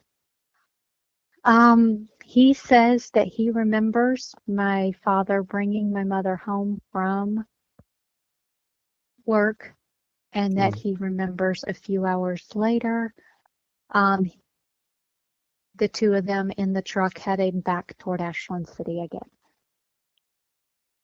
Huh. How did you find out about this, that he said this? Did he tell you That personally? that was what the police had told me. Hmm. The police didn't tell me anything until years later when I decided I was an adult at this point, and I decided I was going to start checking things out. And I went and I built a website about my mother. I was in my early 20s, and I went to the police and I started asking questions. And they wouldn't tell me very much. They really wouldn't give me any information, hardly. They would never let me see the file or anything. But Floyd Duncan, the investigator who was handling the case at that point, that was what he had told me. How you know L.V. Baker, is this believable? The way you know him, I'm not saying it is or isn't believable, but he has maybe, like you said, maybe a little reputation. Alvy was one of those that kind of liked drama. Like I said, we lived behind that store my whole life. He liked to gossip. He sat in that store day in and day out and was pretty bored. Did nothing but watch TV and attend to the few customers who came in every now and then. He liked to gossip. Whether he actually saw it, I don't know. I'm not going to say he's lying. I can't say that. I wouldn't think that he would lie. But I also know that sometimes Alvy gets a little confused by things. And his eyesight wasn't real good. And he's sitting behind the counter in the store and looking out over across the parking lot. And it's not like he has there's like a second and a half to 2 seconds of view of Right. who he had, the view of the person driving past the store. Can you really tell who's in the vehicle? Yeah, he's not saying that they actually stopped in at his place. He's just saying they went by. Yeah. Right. Which, I mean, they would have just been pulling out onto River Road. He wouldn't have been going fast. But still, it's, could you tell? Really? Mm-hmm. Okay. All right. So there's that. There is the listeners are going to have to decide for themselves. They don't personally know L.V. Baker. Well, they'll just have to figure out, is it possible that your mother and father came home, and then maybe a little later he took her back out again? We just don't know. But there is this sighting, and I know sometimes I'm not inclined to believe eyewitnesses, but we just don't know. Now, there is an issue that we haven't covered yet that seems to be, in my mind, a little bit of dispute. Maybe we can try to work it out right now. Did your mother or not pick up her last paycheck before she disappeared? And explain maybe how that would have happened. I was always told that she did not. The police insist that she did not pick up her last paycheck. In fact, that was one of the things that they said, how could she have left on her own? She didn't have any money. Mm-hmm. And a few years back, I actually got into touch with, through Facebook, with a lady named Eileen Blythe. She's passed away now, unfortunately. But she was my mother's supervisor at the time of her disappearance. And Eileen Blythe and I talked, messaged each other on Facebook. And she told me, she said, I hate to say this, but I think your mom, she said, I remember your mom picking up her last paycheck. She said, and it would have been a big paycheck too. And I remember how excited she was about it, because it was, like I said, day before Thanksgiving. She was getting holiday pay, as well as her regular pay. She had just completed another certification, so she got a bonus for that. She had also, my mother never took vacation time. She worked as much as she possibly could. Anytime they would let her work, she went to work. She had cashed in her vacation time. So she had the vacation time, holiday pay, bonus pay, plus her regular paycheck. Now, Eileen says that the paychecks were not, because they usually got paid on Friday, they were getting paid the day before Thanksgiving. She said they were not ready at 7 o'clock in the morning, though, that my mother was told that she would have to come back to get her check. And she said she remembers, she said, if I'm not mistaken, I remember your neighbor bringing her back. Pat Richardson. Pat Richardson. Now, and let me ask you this. Do you think that Eileen already knew, like others, like at least one other employee did, about the affair, or did she have this? She already knew about that. Yes. Okay. Yes, she knew who Pat Richardson was, and she said that she remembers. Now, keep in mind, she was quite a bit older. This has been a few years ago, and this was not long before her death, which she still, she could remember, quite a bit of things. And I guess like most people later in life, we forget the things that happened yesterday, but we can remember what happened 20 years ago. She seemed to have a pretty good grasp on, what she remembered about my mom. She remembered, us kids and everything. And for her to remember something like that, but I mean, she questioned her own memories, I will say that. But for her to remember something like that, and I always thought it was odd because, okay, if you don't get your last paycheck from where you work, or if there's any money owed to you from whatever circumstances, the state cannot get rid of it. They cannot just do away with it. That money is turned over to the state, whatever state, you're in or whatever, or that business is in. There's no money being held for my mother at the state level. Couldn't they have just mailed it, though, too? Would they have not just done that? They could have, but my father, I remember my father complaining about that that because my father always took my mother's paychecks. He actually went up there and tried to get her paycheck, and they wouldn't give it to him, and he was very angry about that. So I'm guessing that they wouldn't have mailed it to him. And like I said, the police said that her last paycheck, their words to me was her last paycheck was never picked up.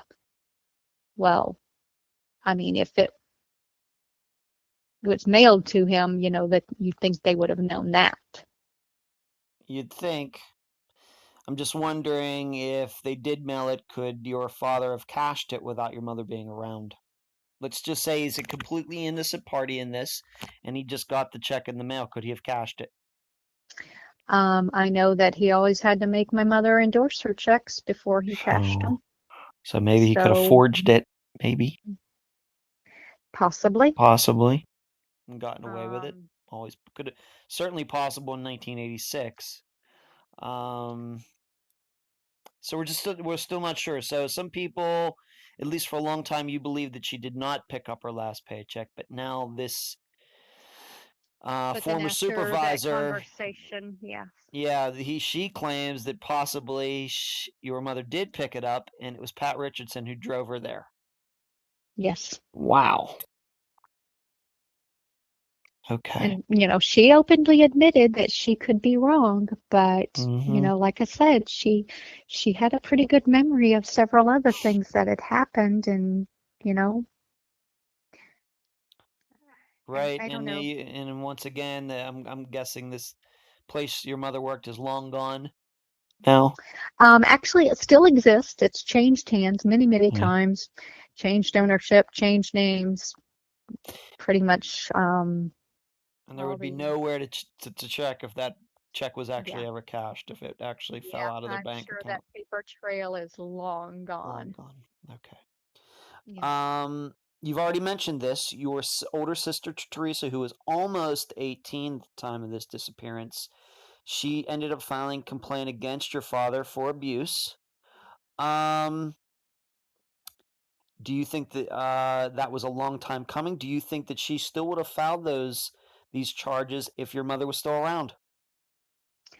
No, I think that when the police were called by our school guidance counselor, that they were looking, they probably, suggested that she go ahead and do this.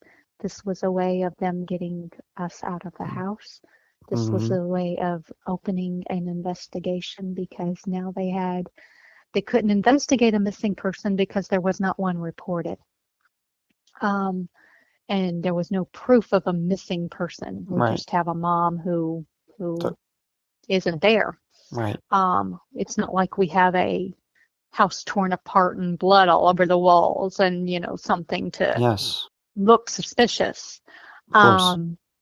So I think this was kind of the police, their way of saying, hey, we need you to do this so we can investigate what's going on. I truly think that's kind of what happened there. Like I said, I think the abuse charges, and I'm not saying my sister didn't hate my father. She did. She would have wanted him to suffer, but I think she would have been happy if, had my mother not disappeared, she was already leaving the house. She already had plans. She had plans. I think she would have just been happy to get out and get away from him. I don't think she would have ever looked back. Okay. Interesting. Now, you all also mentioned that you got put into a foster home because of this. I have to say is that just because of the charges that your sister brought? You, and I believe you. I want to know, Darlene, I believe you. You say that you personally were never abused by your father, but she was. Then why was it that you got put into foster care as well? Well, they took him to jail. There was, they couldn't leave me there by myself, obviously. Okay. So we were both sent to a foster home because she was not 18 yet. She was just days away from turning 18. And actually she could have stayed in foster care because she was still in high school. Even if she'd turned 18, they would have kept her in foster care, but she left. She left the foster care system. I could not be returned to him with an open investigation. He had to be cleared of the charges, and he wasn't. He actually pled guilty to them. So Wow. Okay. now that he is guilty of abuse, even though the abuse wasn't against me, I wasn't the one abused, he still had to, I don't know the words here. He had to get custody of me back. Okay. That's where my grandparents entered the situation. And my grandparents actually fought him for custody of me. I remember we had to have special sessions of circuit court.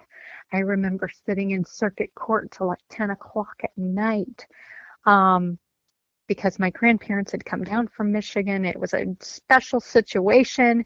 Yeah, I remember all that chaos. And the circuit court judge finally awarded custody of me to my grandparents. And my father was not happy about that at all. They took me back to Michigan. I lived up there for 9 months. My grandparents were actually my acting foster parents, was how they got that. The legalities of that. And I will say I wish I could go back and turn back time and, treat my grandmother differently. I was a horrible child to her then. I really was.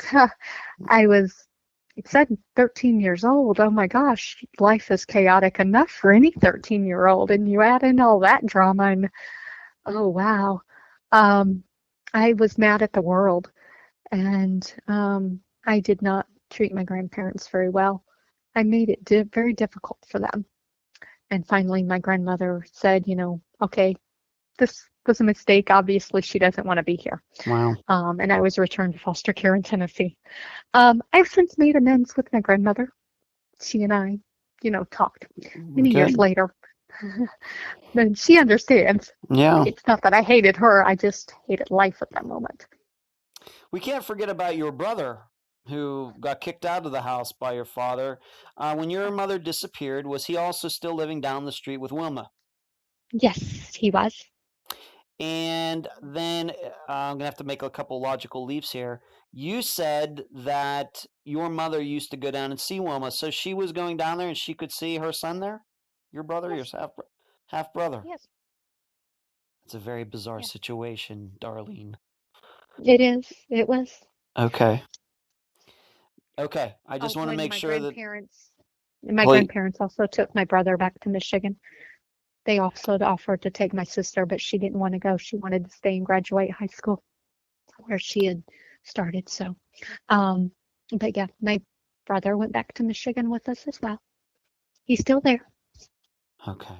So you go back to Tennessee. So essentially your father got out of jail. He was living by himself once he served the time or whatever he did. He ended up going back and living by himself for a while. Yes. All right. Yes. And is it my understanding then when you came back to Tennessee, you got into a foster home that was also right down the street from him? Not right down the street from him. Not that one yet. Not that one yet. I had went back to the foster home that I was in previous, when we were going through court before I went to live in Michigan. I went back to that foster home. And that was just a few miles away.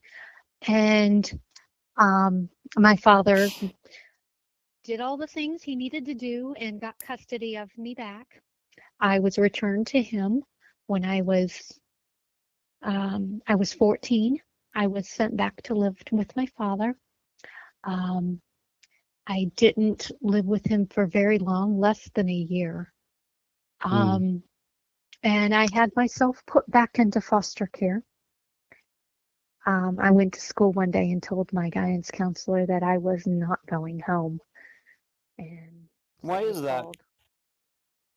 My father was with nobody else there, with my mother and brother and sister gone. Yeah. He didn't have them to control. He started to control me. Okay. Once again, was not hitting me still, but the abuse, the control is horrible. I had my every movement dictated. I was not allowed to talk to people. Um, I was not being treated very well at all, especially for a 14-year-old. And I'm rebelling against the world. You don't tell me who I can and can't talk to. Um, Actually, there was a new person who had moved in down the street. One of our neighbors, her nephew, came to live with her, and he was my age. And I actually had a crush on him. Once again, I'm 14. Big surprise. I was told I couldn't talk to him. Well, my father found out that I was talking to him. He took me to the hospital and told them that I tried to kill myself, that I was trying to starve myself to death, and had me locked up, had me put into a mental institution. I spent my 15th birthday locked up because I talked to a boy he didn't approve of. Okay. That's the control freak my father was. All right. We still have to also remember that your mother's missing. This is when you're 15. Of course, she's still missing all these years later, 32 years later. And we're seeing a little bit, if I may use another cliche, a little behind the curtain of your father. And now you were getting kind of the same kind of treatment that your mother was getting. Yes. Okay. Darlene, let's move on to this. And people are probably wondering right about now. Well, you mentioned this Pat Richardson guy at the beginning, but you haven't mentioned him hardly at all in the last hour. Well, we're going to talk about him now.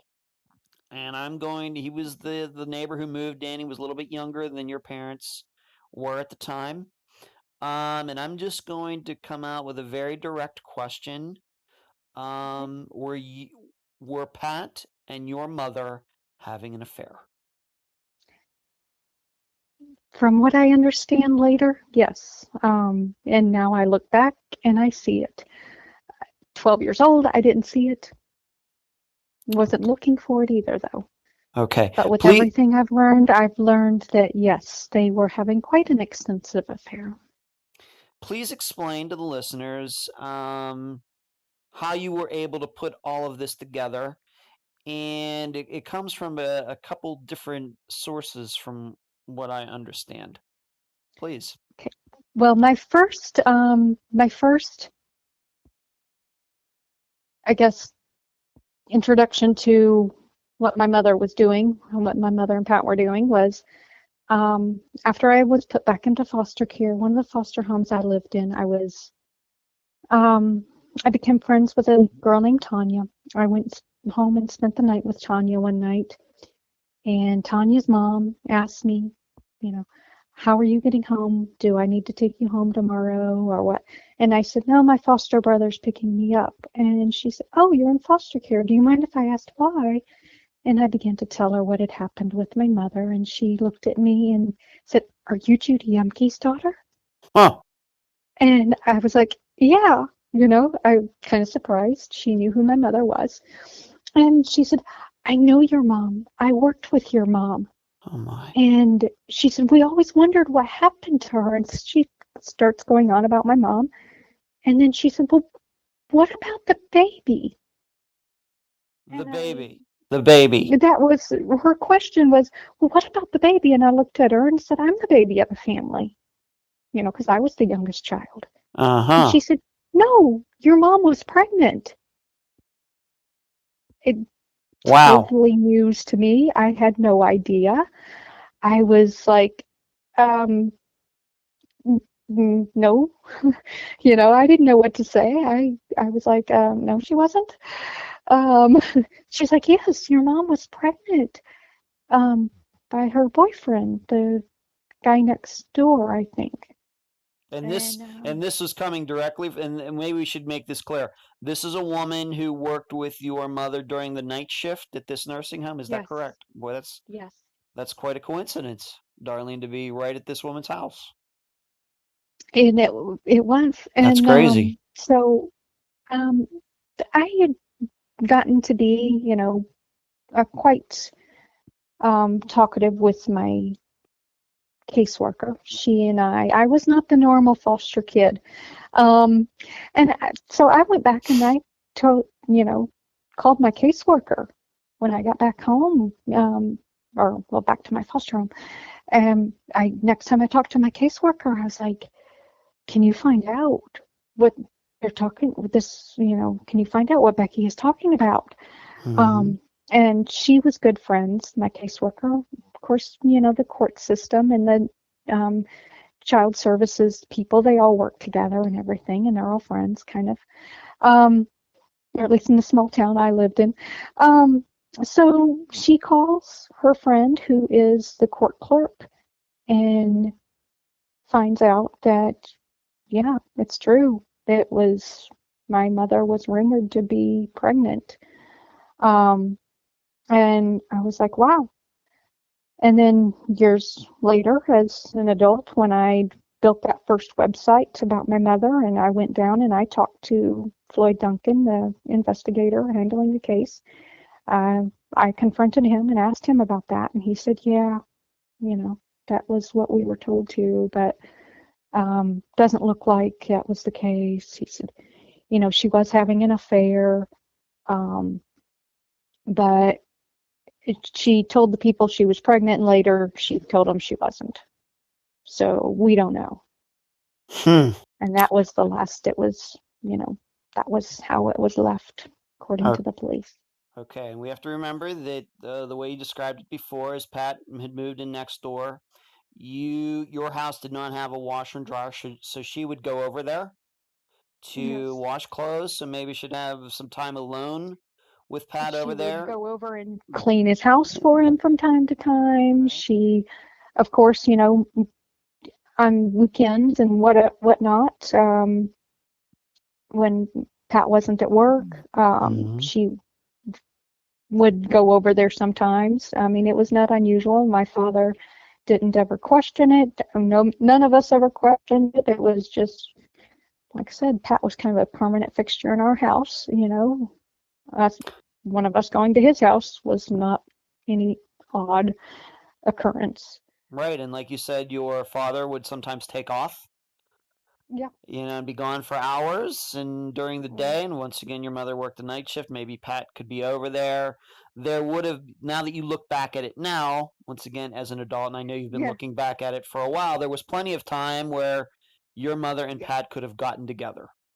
Yes, and now that I look back and I look at some of the conversations that I overheard, or not really conversations, but, innuendo, some of the things that were said, it kind of stands out. You're like, wow, okay. Yeah, I see it now. At 12 years old, I didn't see it, but it's like, right? Yeah, now I definitely see it. Have you ever personally asked Pat about this? No, I have not. Okay. And the listeners should know that we have a phone number that we believe is good for Pat. I tried calling him. We're doing this interview on December 31st, 2018, and I tried to call him both Saturday, the 29th, and yesterday, the 30th. Both times it went right to some sort of answering machine. It's not his voice. It's like one of those computer voices. So I'm still not even sure that it's his number or not. A lot of times you get number, we're just so I just can't. And I want the listeners to know that I'll continue to work on that. And maybe by the time they're hearing our interview this coming Friday, I will have reached him. I don't know. But you've never personally asked him about this? No, I did not. Okay. Now let's go back to 1986. Once again, I know it's your impression as a 12-year-old. He knew your mother. How did he react to your mother disappearing? Did he come over? Did he console you or Teresa? Ever offer it? I honestly do not remember him reacting at all. I know that he must have come over, but I can't remember what it was like when he come over after that. Okay. I know that, and like I said, it was like maybe a month, less than a month before we were put into foster care. So I don't, that time just, I really have a hard time remembering much. It was kind of a blur to me. It was just, I was kind of going through the motions. I Yeah. didn't know what was going on. A little Okay. confused. Okay. So details are not real prevalent in that time. And then when I came back to live with my father after being in foster care for a while, Mhm. things were much different. He didn't come over nearly as much. Mm. And I truly didn't have any interaction at all with him. You're, once again, as an adult, do you think that your father knew, possibly, once again, we have to remember, we don't know for sure. All we know is what your mother told some coworkers. Maybe there are some suspicious signs there. The police are saying they maybe ran into something, regarding this affair. But do you think that your father could have suspected that your mother and Pat maybe had something going on? The way you look Oh, I'm back at it as an sure. adult now. Yeah, I'm sure that when I look back and I see what I saw, yeah, there's no way he could have not seen it. Okay. It was obvious. Okay. Um, what were Pat's whereabouts for that day and for Thanksgiving? And you told me something peculiar about that. Tell the listeners. Um, okay, once again, it was day before Thanksgiving. It was Wednesday. He was going to work Wednesday morning, the same time, right about the same time everything else was happening. My father was going to get my mother, my sister and I were leaving for school. Those all happened right about the same time. That evening, on Wednesday evening, he didn't come home from work. Um, like I said, he had a brother and his family who lived up in the Nashville area. It was not unusual for him to go up there for holidays.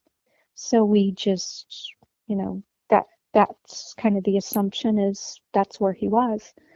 Um, I don't remember him coming back home until Monday after work.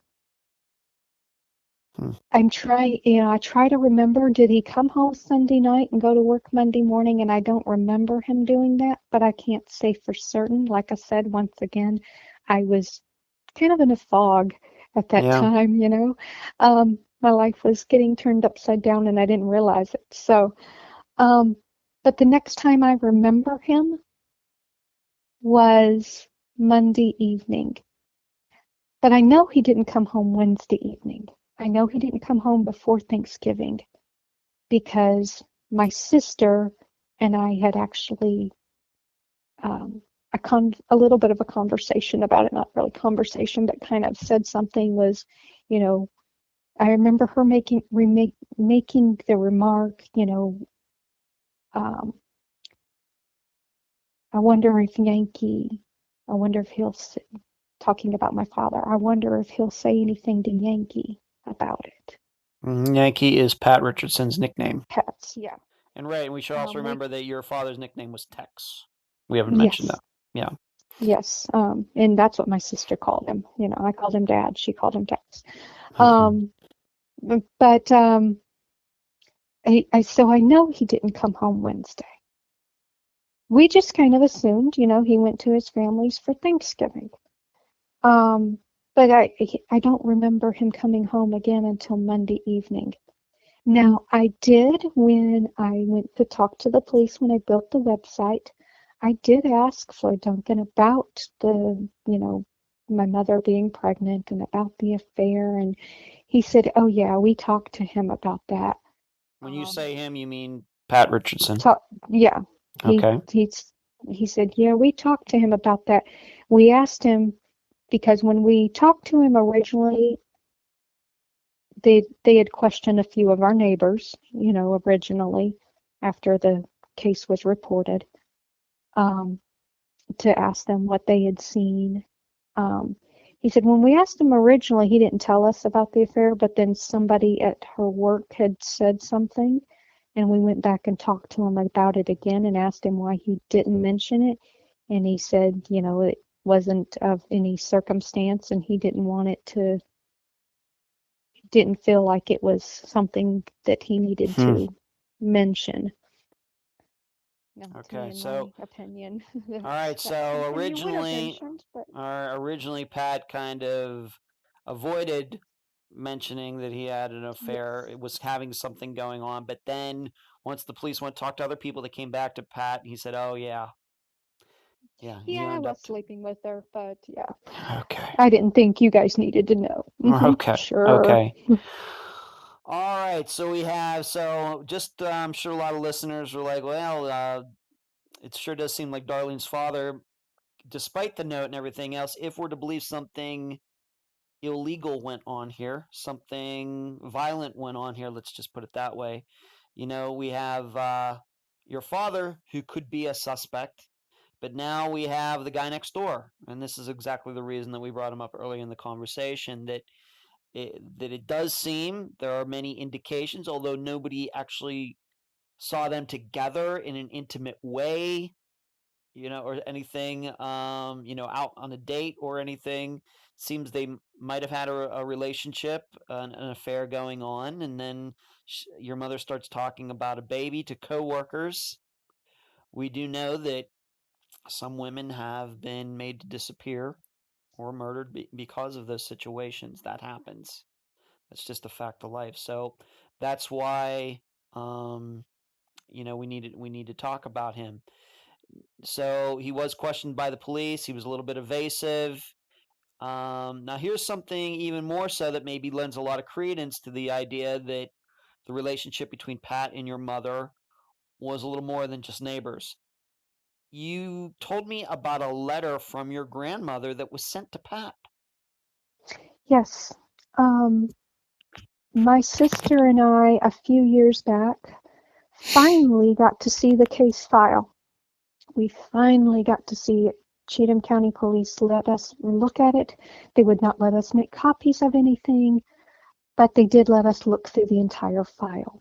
There was a letter that was mailed from my mother's mom, her real mother, not the stepmom, not the grandma that I call grandma, but Mary, my grandmother Mary.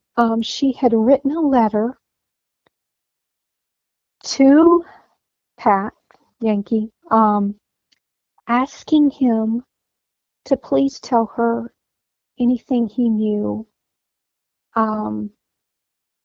that, this is after my mother had disappeared. And she was asking him for his help.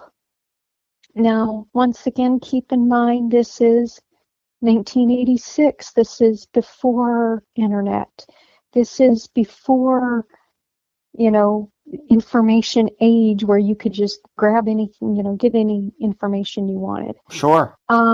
He did not have a telephone. He would come over and use our phone. So she couldn't call him. She couldn't just pick up the phone, call information, and call him. She had to write a letter. This was also before the 911 system was operational in our area. Before it was operational, period, I think. I don't know. When did 911 come into play? Depends. Anyway, we still had route and box number address.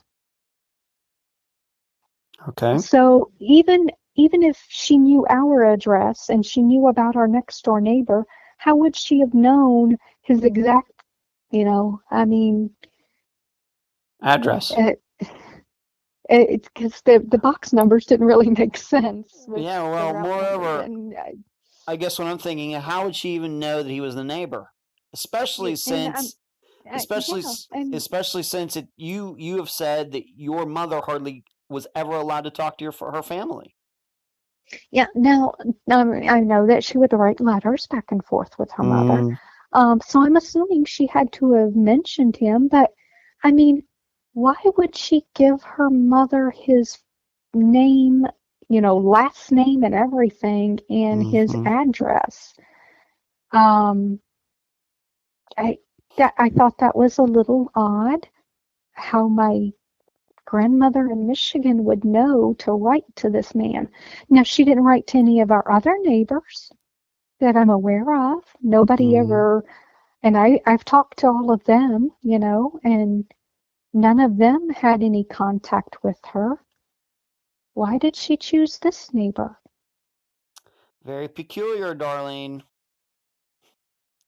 Yeah, Very, I always very thought so. peculiar. Yeah, I think so too. It could lead one to believe, if listeners don't know where we're going with this, that it may be in one of those letters that your mother wrote to your grandmother, her biological mother, that she had mentioned Pat and might have mentioned that maybe she had something going on the side with him. Yeah. Possibly. It's a And, possibility. and see, I never got to talk to my grandmother either. She was still alive when I lived in Michigan. She lived a couple of hours away from where we were. And I remember my grandmother, Grandma Helen, the one I call Grandma. I remember going to visit um, somebody in the town where my grandmother Mary lived. Excuse me. Wow. Um, and she would call her and tell her, we're coming to visit. Would you, we wanted to stop by so that you could see your granddaughter. And my grandmother never seemed to be home. I never got to meet her. Hmm. You would think, being the child of your oldest child who has disappeared now, she would have taken an interest in meeting me and talking to me, but she didn't. Once again, that's why I've learned, later in life. I'm not surprised none of my mother's family came to Tennessee. Okay. They didn't seem to be too concerned. Now we also have to put this all together, maybe to wrap this up at least a little bit, is that we have to remember going back to the note. The note typed out that your mother was going to I'm not going to use the word, but I understand why you did, whoever she wanted. Yes. You could read into that she was doing that already by saying that in the Yes. note. And then that would certainly go back to Pat. And then on top of that, your father says it looks like she ran off with a boyfriend or her boyfriend. And now we find out that most likely your The mother did have boyfriend's a right boy. next door. Yeah, did have a Yeah. boyfriend. Yeah. And he Oh, was right next door. and he was right next door. That's exactly right. Um, So a lot of things could point in that direction as well. But then the confusing thing, well, if Pat wasn't selling his house, then how would she, it's a little then hard to understand why your mother would clean out all of her jewelry and everything if it didn't look like Pat was moving. So I don't know how to put that all together right at this point.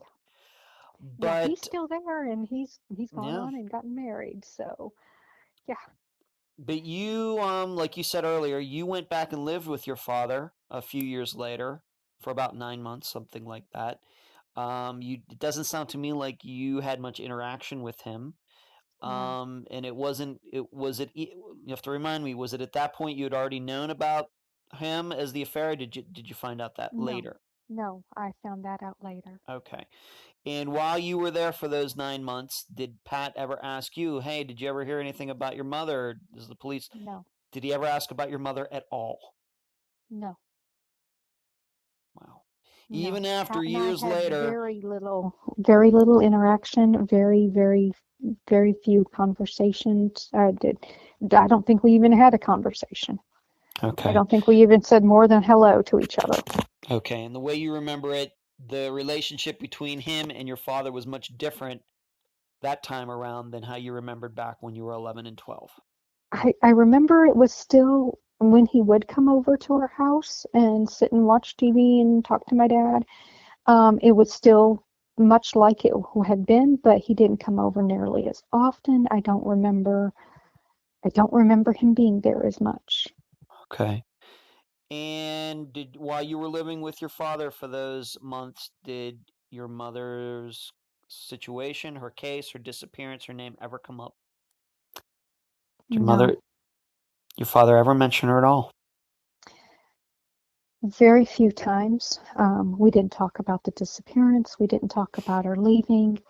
He might say something about um, something she used to do or whatever. Because I was kind of filling in. I was the one who would cook dinner at that point some nights.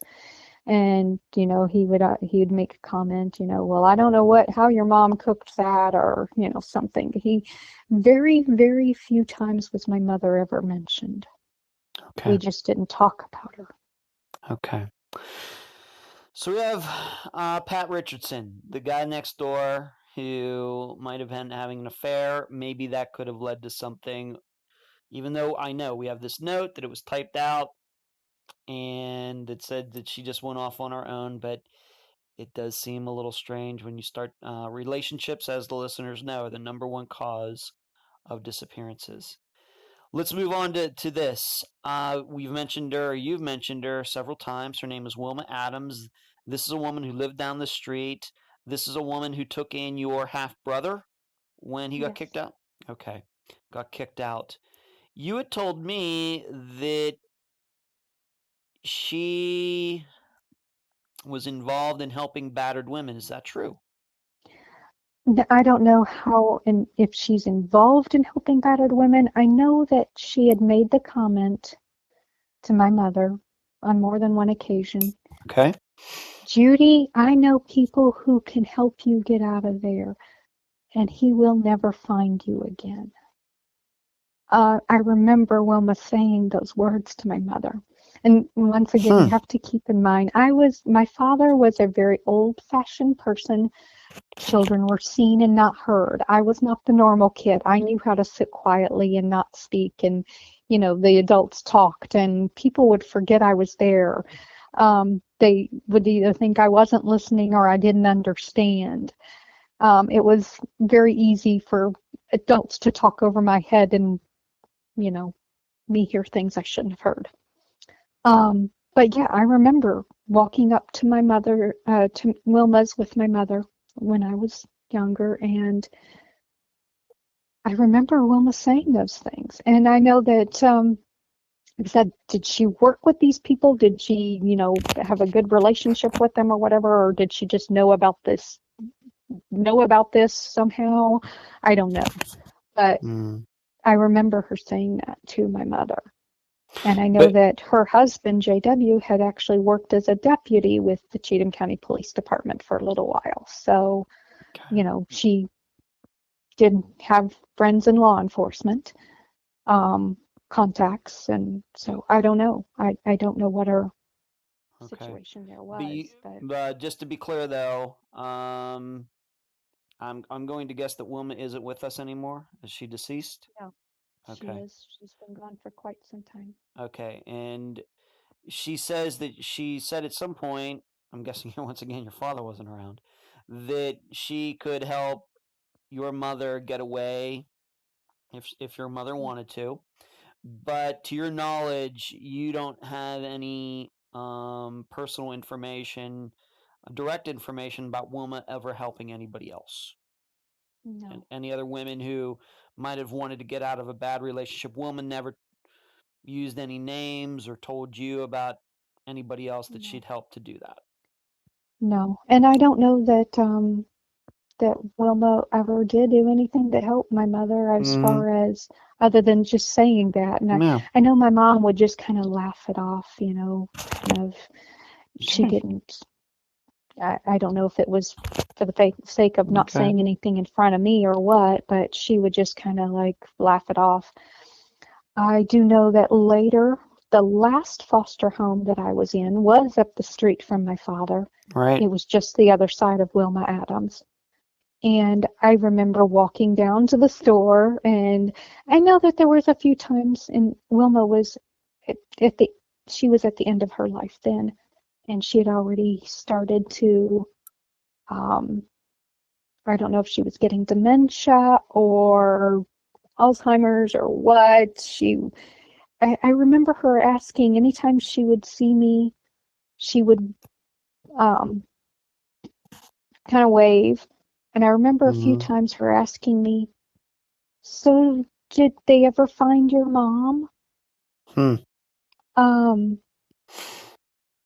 But, at that point, it was, like I said, at that point, I was 16, 17 years old. It was an awkward conversation. I mean, what do you say?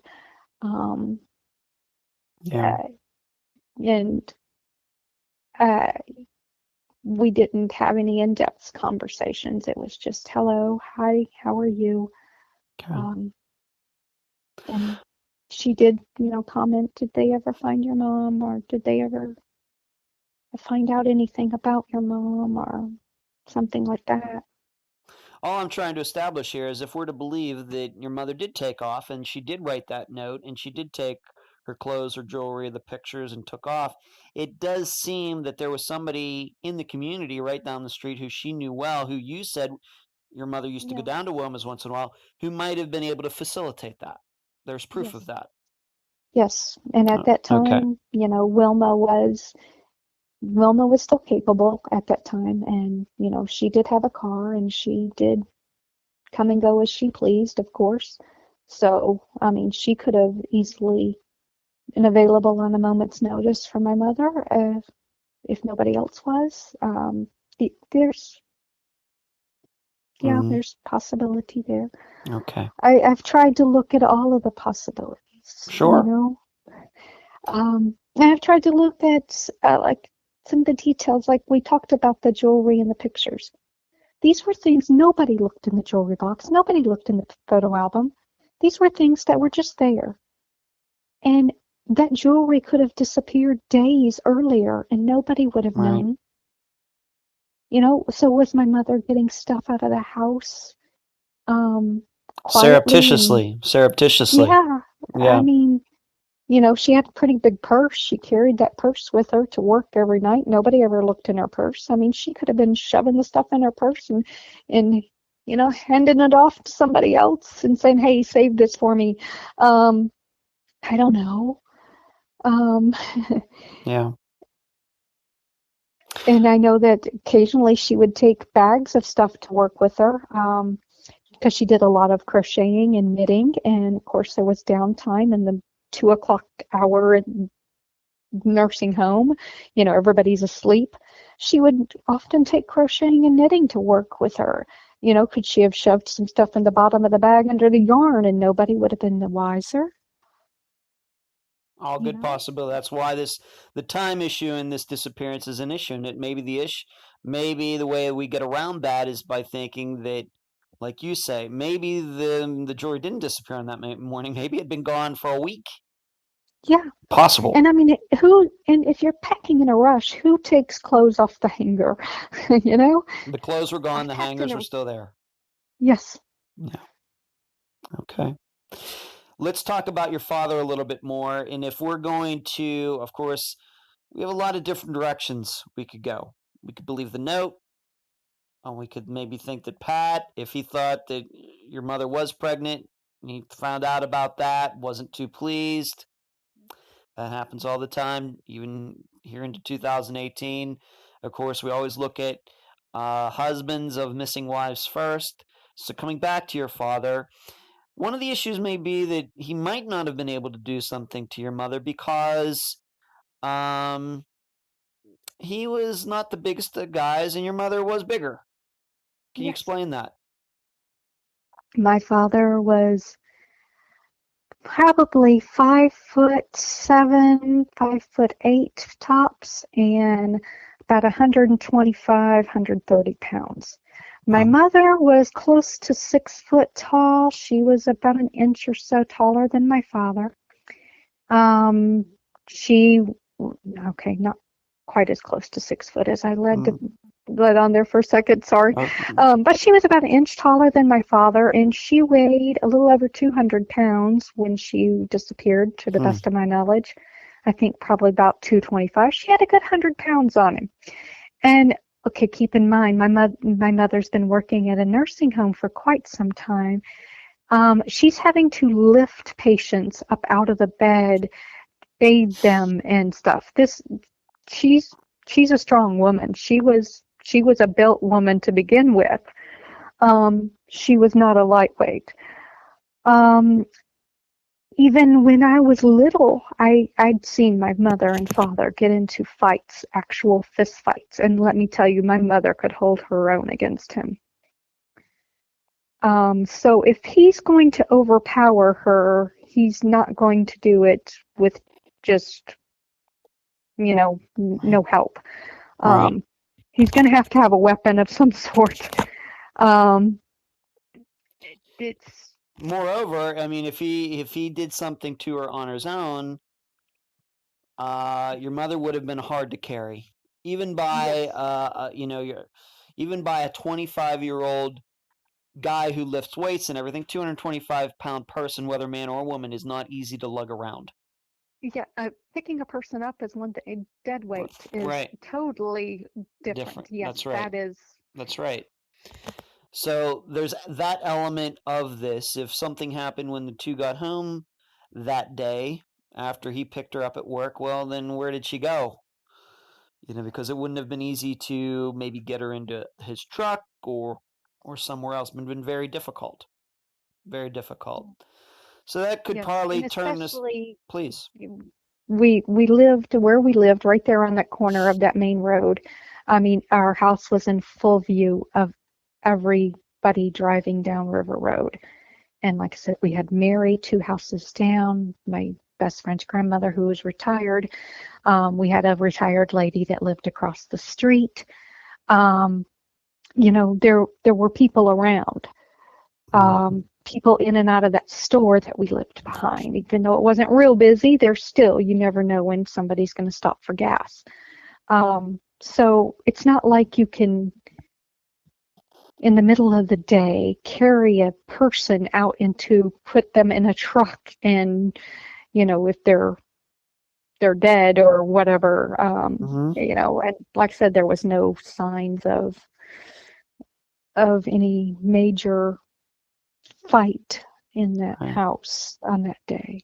Right. Yeah, it would be difficult, very difficult to Very, do. very difficult, and we still have the time issue too. We still have the time Yes. issue. Okay. Now I'm going to have to bring this up because I know if people look into this case, they're going to find it. Okay, so I wanted to just allow you to talk about it first. Okay. A few years after your mother disappeared, charges were Several, brought, actually. several, to the early 90s. Charges were brought against your father for sexual molestation of a neighbor child. Okay, and the Yes. reason we're bringing that, once again, I want to give you a chance. I don't want this to be a situation where we cover this case, people go look at it, and then they find out this. I'd rather just do it right now so the people know about it. Out You in can the open. explain, yeah, Yes. get it out in the open so you can explain. I can ask you some questions about it, and we could talk about it. Okay. The biggest part of this, well, the biggest part, we should know that your father never did go to jail for this. Okay, even though he was found guilty, you can explain that. But Actually, he during did this, go to jail, but not for very long. right, He won his appeal. Okay. right. But during this trial, some things that went back to the time where your mother might have seen something. This actually came up in the trial. Could you talk about all of that? Please explain, and this you would have been, what, 18, 19 by this time, early 90s. Explain how this all happened. Okay. For a short time, my mother did babysit one of our neighbors' sons. The lady that I just mentioned, retired lady that lived across the street, she had a grown son. His name was Randy. He had a boy that was a few years younger than me named Jimmy. My mother babysat Jimmy for a time when we were in elementary school. Um, um, it was, oh gosh, like you said, 90s, before anything was said. Jimmy was actually caught molesting his 2 little sisters. And when the police, were called in, He told the police that he had been molested by my father during the time that he was being babysat by my mother. They investigated. They ended up arresting my father, charging him with child molestation. Jimmy, according to Jimmy, my father molested him and my brother. Now, during the trial, my brother was never called to testify. He was actually not allowed to testify. My father's attorney tried to subpoena him. The judge refused to allow it. My sister and I were called as witnesses. Neither one of us had any idea of this ever happening. That's what we told them as well. But because we were called as witnesses, we were sequestered and we were not allowed in the courtroom to hear Jimmy's testimony. Now, my father was found guilty. He was sent to prison. He filed an appeal. He won his appeal. He got out. And when he got out, he got a transcript of the entire jury trial. And I read that. And so I got to read Jimmy's testimony. And I saw several things in there that I could have picked out. Lies that were not obvious to anybody else, but somebody who lived in that house, you could have, I know it couldn't have happened the way Jimmy said it happened. Now, my father was never retried. They never came back again after he won his appeal. They never retried him. And he didn't go back to prison, obviously. My sister and I also made a trip to Michigan after all of this had happened.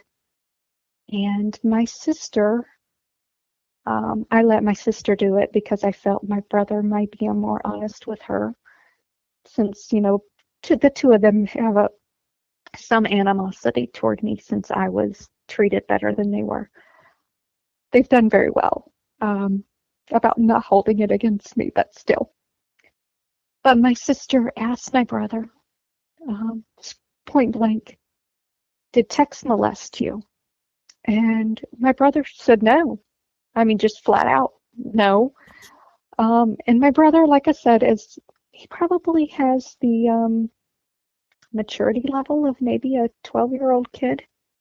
And he's much like a kid in many ways.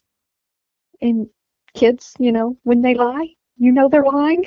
Yeah. My brother can't lie. He's just not good at it. And he was just bewildered that my sister would even ask him. He's like, no, why? And when she told him what had happened, he's like, no. And could it be, he just didn't want to admit it? There's always that possibility. But like I said, my sister and I both got the distinct feeling that, no, my brother was not molested. And even my sister will tell you to this day, and she hates my father. She wishes horrible things, Even though he's dead now, she brought charges against him. Yeah. And even she will tell you, she said, I would love to see him rot in prison, but I don't want to see him go there for something he didn't do. And even as much as she hates him, she will tell you, I don't think he did it. And we have to make clear that when she brought those charges against her father, it was not for sexual abuse. It was just for physical beating her, things like that. Yes, physically abusing her for hitting her. Right. Okay. I think this, of course, we wanted to bring this up because I know listeners were going to find it, but also because during the trial, there was testimony, whether we want to believe, obviously it seems is that the jury did believe. I know what you're saying about seeing the transcript and seeing the lies and everything. Obviously, the jury thought otherwise. Okay, and that's bad. I do. I think that what really sank my father in that trial, I really do, is that my sister's testimony. because they brought that up. They brought up the physical abuse of my sister, and that's what they questioned her about. And my sister was actually very emotional on the stand, and she cried. I was in there when she testified because I had testified first, so I was no longer sequestered. She was very, very emotional, and I mean, you could just see it. You could just see on their faces that was right there. They hated my father, and they believed he could do anything horrible because of the testimony of my sister. I truly do think that. I could be wrong, but that's my opinion. I think my sister's testimony sank him. I really do. Okay. And what's also the relevant is that there was testimony, once again, if we're to believe it, that your mother actually caught your father doing something to this child.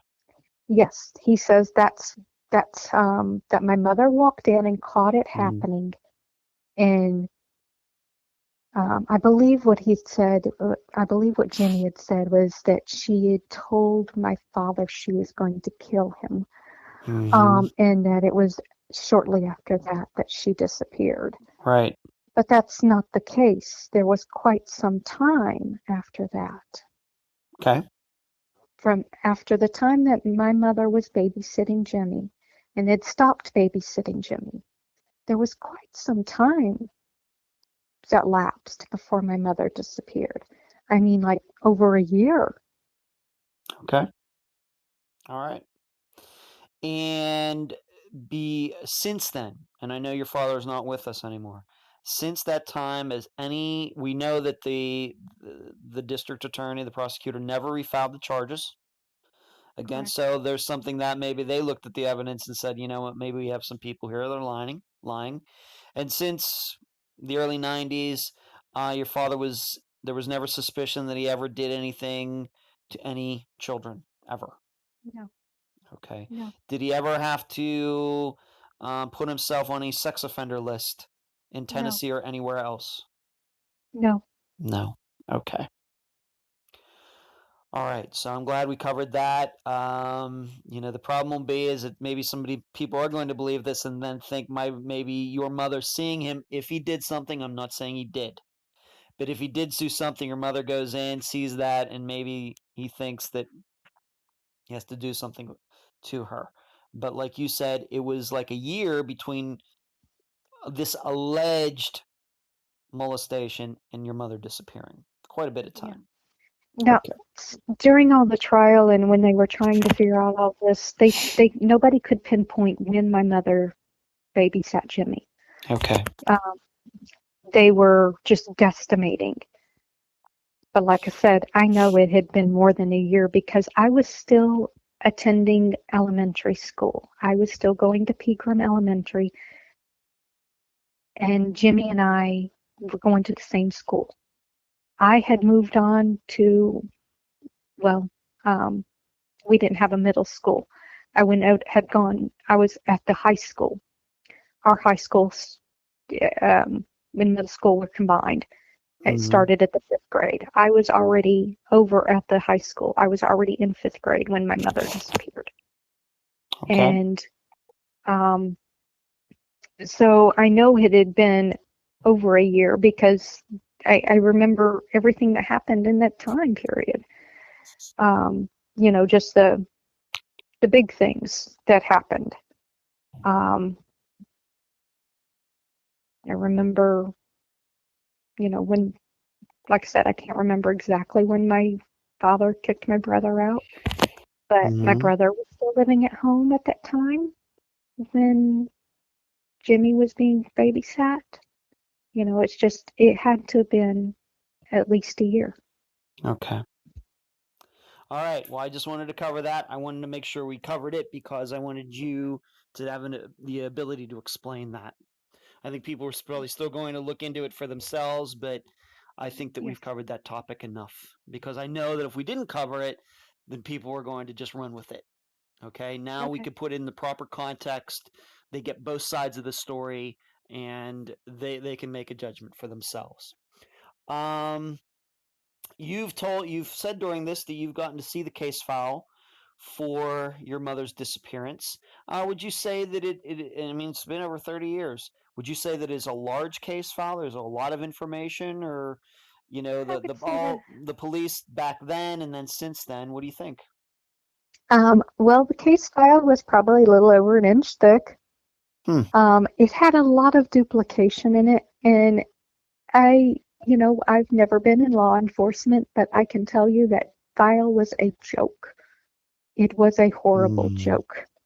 Okay. The original, the man who was sheriff at the time was the original one to investigate the case. From what I understand, he and my father had a history already. Bad blood between them. They didn't like each other. I don't know what the case there was, but he did not like my father at all. And my father didn't like him. I remember him talking about Sheriff Doris Weekly and using quite some colorful language to describe him. Doris Weekly investigated the case. He wanted to control everything. It was his goal to prove my father killed my mother. I remember him even stating that one of the few times that my mother's case made the news. I remember an interview with him. I remember watching that, and his exact words were, "That man killed his wife, and I'm going to prove it." And that's how he investigated the case. He didn't investigate a missing person. He investigated a murder victim. And in his eyes, there was only one suspect, only one possible suspect. And I'm sorry, you just can't investigate adequately like that with tunnel vision. But And I guess he was unsuccessful. Yes, obviously. He would make notes in the file. Got a tip from, and don't quote me on these initials and stuff, I'm just giving an example here. Got a tip from LW. We'll check it out tomorrow. Doesn't say who LW is, and I'm not going to say those were the initials he used. I can't remember. But I mean, he would make notes like that. And nobody knows who LW is. It wouldn't say who it was, and it wouldn't say what the results of the checking out the tip was. It's like, really? Okay. Even his lead investigator, who was already working there at the time, Floyd Duncan, who is the one who later took over the case when Doris Weekly was no longer sheriff and had passed away. Even Doris Weekly didn't know what some of the, even Floyd Duncan didn't know what some of these notes in there were. He's like, yeah, I had no idea what that was about. He couldn't even answer it. That's how poorly it was done. And there was several things in there that were like, he had a copy of my mother's work schedule, and there'd be like 10 copies through the file, and it's like, okay, why did he keep putting that in there? It just, like I said, there was a lot of information in there, but a lot of it was duplicated. And why would he have my mother's work schedule? I mean, okay, we all know she worked 11 at night, 7 in the morning. Her days off varied. Okay. Okay. What about currently? How do you feel about the people that are on the case right here? Once again, I know it's over 30 years. I know it doesn't sound to me like there's been a ton of new information. We're hoping to, that's why we're doing this program, so we can try to move it forward. What do you think? I don't even know who's on the case anymore. Floyd Duncan is no longer with the police department there, and now there's somebody else. It was a police officer I've never even met, and I know most of them as I grew up in Ashland City and small town. It was somebody I'd never even met who was the last one to have the file, and he's the one that actually let my sister and I look at it for the first time. And I don't know if he's still got the file, and that's been, oh gosh, I say a few years ago. That's been close to 10 years ago, unfortunately. Time flies. Right. But yeah, as far as I know, nobody's doing anything, and there's not been any anything new. And Death like case. like you've already said, your father died in what year? He's been gone for a little while My now. my father died 2 years ago. 2 years ago. Okay. Yeah. But Pat Richardson is still around. In fact, he still lives in the same house. Yes, still lives right next door to So, where I grew up. Um, Wilma Adams is gone. Um, Russell Stevens is gone. My father's other friend. The lady across the street who would have been home, all day mm, long and possibly saw anything is gone. Alvy Baker, the guy that owned the store, is gone. Um, my friend's grandmother, 2 houses down, who would be the one that also could have seen something or um, who had communication with my mother's work on her behalf. She's gone. A lot of people have died. hmm So, um, yeah. I have a question for you. Being that this was the police, and it doesn't seem, I mean, this wasn't the kind of case that lends itself very easily to any type of searches or anything, but being that you lived on a lake, did anybody ever go out into the lake to see if anything was out no, there? no, That's no, never been done in 32 years. no. There was oh goodness, and I forget if I even told you about this originally. Um, there was a instance where a lake was dragged, but it was not the lake that we lived on. It was Hmm. further down. Um, the police department got an anonymous tip, and this is when I was in high school. This is like my junior or senior year of high school. So it would have been early 90, 1990, 91. Um, Somebody called in an anonymous tip to the police department and said, I know where the body of Judy Emke is. And told them, to go look at Brush Creek, which was a recreation area with a lake not far from where we lived, about just a few miles the other side of my mother's work. Um, they went down and they started to drag the lake, from what I understand, and whoever it was called back and said, You're looking in the wrong place. Go up the hill to the house. There was a hill that sat, I mean, a house that sat on a hill. It was an old abandoned house. And my father actually used to know somebody that lived there. They took off and skipped town shortly after right around the same time my mother disappeared. But the police said that they'd never found anything. The rumor was they did find a woman's remains, a woman's body, but it was not that of my mother. Police denied that. They said that's not true, that all they found were some chicken bones. I don't know. Um, Hmm. I really, truly don't know. Okay. So we do have one lake that was dragged at least partially, Yes. but the lake right beside your house that your house sat on was not. No. Okay. That's interesting. That would that once again, it seems that if the police were so dead set on proving that your father did something to your mother, that would probably be the first place to look. But it doesn't sound like they did that. Um, well, I don't think it would. Okay, if I believed my father killed my mother and disposed of her body, I wouldn't look in that lake either, to be perfectly honest, though.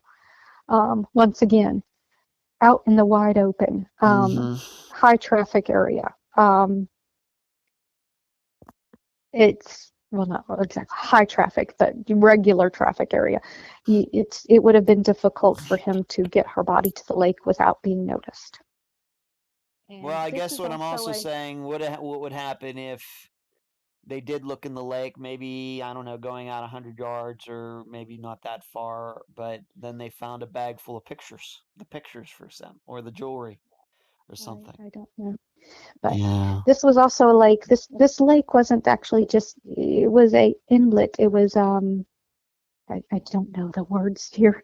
Mm-hmm. We lived near the Cumberland River, and this was like a little offshoot of the Cumberland River. It was the backflow water from part of the Cumberland River. And during, we had the flooding season and we had the dry season. And that lake, I mean, it would be like you could see over the bottom of over half of it during part of the year. Okay. This wasn't like a deep lake. This wasn't a I've lake never that, been there. I don't know, but okay. All right, maybe so sure. yeah, I think that if you were going to get rid of a body, that would be a very bad place to. Now, trash, yeah, that lake was full of trash. It wasn't a pretty lake. We didn't have beautiful lakefront property, unfortunately. Okay. Now, it's been 32 years, and I want to give you an opportunity. You've told me more than once that a lot of people over the years, I think for very good reason, I don't know what happened, but I think for very good reason that a lot of people have pointed the finger, not just the police, have pointed the finger at your father It's for very good pretty reason. much everybody. Yeah, very good reason, but if we knew what happened, we could just go solve it right now. However, you have been very clear with me that, and of course you've defended your father all this time, is that you actually believe that your mother did walk away, I think and that's a possibility. I and and how I know that my father's the prime suspect, but I don't think he's the only suspect, and I think right. our next door neighbor deserves a much closer look. And what I want to ask you regarding all of this is that do you think that has affected how this has affected you over the last 30 some years, and there being at least a decent part of you that could believe that your mother, even though she had you, she has two other children, that she could walk away? Do you think that that's affected you emotionally and looked at a different way compared to all of my other guests pretty much, who kind of under similar circumstances and facts and things think that there was foul play? What do you think? Well, I've always considered myself to be more of a um I'm not so much as this is what happened. I've always tried to look at every possible situation. I always try to see both sides of the story. I've always tried to look at the details and, question things. And there was always just too much. Okay, was my father a horrible person? Yes. Was he a horrible husband? Absolutely. Would I blame my mother for leaving him? Absolutely not. I used to pray for it. Do I believe my father could have killed her? Yes, actually I do. I think my father's capable of murder. I have no problem believing that. He was a terrible person. He was mean. Um, I don't defend him because, that's my daddy. That's not the case. I just look at every bit of the evidence and, look at the details, and it's like there's just too many things that don't make sense to me. That Mm-hmm. it's like I said, the physical situation between the two of them, the fact that she's, what, he's been with her all this time, and she is the one that's paying the bills. Why suddenly get rid of her? You know? And why not just divorce her? You know? If he wants her gone, why kill her? And then you look at the whole pregnancy thing. You know, here he can't take care of his family, doesn't want another baby, and certainly some other man's baby to raise. Um, could he have, went off the deep end about that? Yeah, that's very possible. But it's also very possible here this man next door is sleeping with his neighbor's wife, and now he's got her pregnant. Oh crap! That right Sure. there would make anybody panic. Sure. And here he is having trouble supporting himself. He wasn't doing real well. Um, he doesn't want to take care of support a baby, especially, one that's, he had with somebody else's wife. Um, is there the possibility, I look back and I know that there were groups who did work to help battered women escape situations long before we had all of these wonderful laws that we have now. It wasn't like it was. And I think a lot of people don't realize that, or they forget that. There wasn't women's shelters. There wasn't places for abused women to go. And there were this kind of like an underground type of group that did help women escape and get new identities. And is that possible today? Not really. But back in 1986, yeah, it was all too easy to steal identities and to create new people. And, my mother, everybody says she wouldn't have left her kids. And what they don't realize is she didn't leave her kids. One of them was already gone. The other one had one foot out the door. And my sister had already told my mother that she was leaving and that she already had a place to go. Her best friend and their parents had already said, yes, you can come stay here. She knew. And Teresa had started standing up to my father. My father would not hit her anymore. She actually stood up to him and he didn't know what to do. It just bewildered him.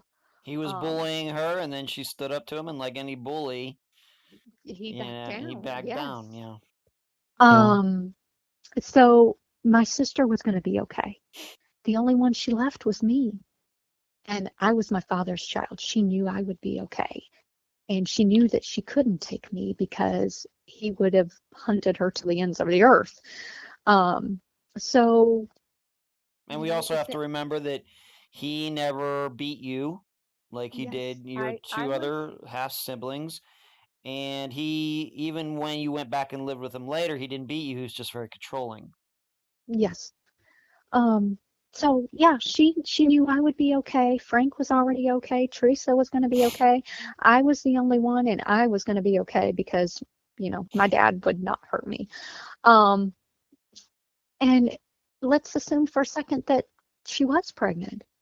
I mean, she had to be panicking. She's already seen what he did to her other two children, to children that weren't his. What was he going to do to this new child? Oh my gosh. She had to do whatever she had to do to protect this baby. I wouldn't blame her one bit. I would have probably done the same thing if I had been in that situation. And like I said, the way that she left, she didn't have a lot of stuff, her own personal belongings. That was all she had to take with her, and she didn't have much. And could she have gotten it out quickly and quietly? Could she have gotten it out a little by little without anybody noticing? Absolutely. That's very plausible. There's so many different circumstances here that could have worked. Absolutely. I agree. My father could have done it. The neighbor could have done it. Hell, the two of them could have worked together and did it. I don't know. That's something else that is kind of like, we've talked about that. Yep, that's a topic we've talked about. So if somebody could show me anything that my father did this, I would be okay. I mean, I could believe it. I'm not going to defend him because he's my daddy. I'm not going to refuse to believe, that he did this. That's not the case. It's not that I'm defending him. I want to know the truth. This is not what I think what you're saying is this is not some blind devotion. You're actually very open-minded. And you're still very open-minded, and even though there haven't been a lot of new facts that have come in, you will look at those facts as they appear. And if it Yeah. takes you, well, And, you can live with whatever the issue is, whatever the case is. and like I said, I didn't bond with my mother like a normal child would. I didn't ever bond with my father either. It's kind of hard to bond with somebody who, you're scared of. Um, I have no devotion to my father. I mean, I went 8 years without even speaking to my father. And then when I did speak to him, I kept very limited contact. I didn't even know he'd been dead for months. I didn't even know. Nobody, I didn't call to check on him, and his friend who tried to find me didn't know how to find me. So, and when I finally did call and inquire, and then I found out, I think it was in October, I called and they told me my father had died in August, July or August, I forget. But he'd been dead for months before I even knew. Wow, I didn't know that. What do So, you, if I were to talk to your sister and brother, your half sister, half brother, what do they think happened to him? they believe my father did it.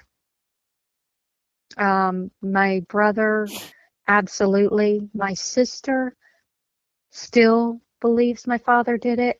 I think my sister might listen to, um, if you could show her,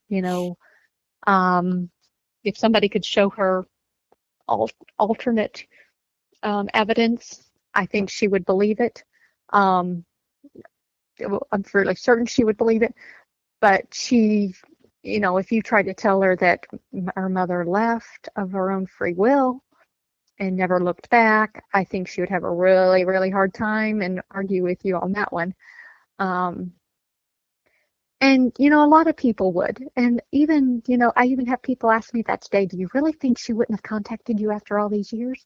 And it's like, well, maybe she couldn't, maybe, she passed away before she Yeah, got the courage. And have you ever done something that you just weren't real proud of, and you didn't want to talk to the person? Maybe you said something that you probably shouldn't have said to somebody, and you want to apologize, but you don't really have the courage, and then so much time passes and you don't go there. it gets Yeah, more. It okay. gets more and more awkward day by day. More, yeah. It's Yeah, like, okay, a mom took off and left her kids, regardless of the situation. I mean, that's gotta be hard to come back and say, "Oh, I'm sorry, I let you think I was dead." Um, how do you it's a come good back point. from that? Yeah, You know? that's a good point. And as time goes by, it would get harder and harder. Um, and now, I mean, even now, I mean, it would be almost impossible for her to come back. I mean, oh my gosh, could could she face charges if she was to come forward today? You know? Um, Probably not, but I think you've already brought up some other good reasons why, if she did run off, and if she was pregnant with Pat's child, let's just say, that there are at least logical reasons. I don't know how sensible they are, but logical reasons why she just might want to stay gone. yeah, you start a new life and it's like too hard to go back, It's like you just want to forget, and so you do. Yeah. I mean, I realize that that could be a possibility as well. And I wouldn't blame her. I wouldn't blame her. I don't know that I would ever go back. I don't know that I would be able to ever face my kids if I had done that. So, Darlene, do you um, have a Facebook page or anything else set up for your mother's disappearance? I do not anymore. I did build a website for her, but I Okay. let that go a long time ago. It just got to be too much of an expense and a hassle. Um, my life kind of got in the way. Oh yeah. And I've you have children of gone your on and own. got married and had kids, and Right. Right. um, You have your life to live, of course. I do have her listed on various sites. In fact, I was Yeah, just in sure. contact again with the Doe Network not long ago. Um, they're updating information on her. I've tried to list her on every missing persons website that I can. I frequently share the link to the Tennessee Missing Facebook page, you know. I try to keep the name out there, you know, because I think eventually something is, you know, something may happen. You know, there's been cases that have gone longer than my mother's that have been Of course they have. Sure. solved. I agree. You're I'm right. never going to give up hope. I've also accepted the fact that it probably won't happen. Um, the number of cases that get solved after this amount of time are minuscule, and I've accepted that.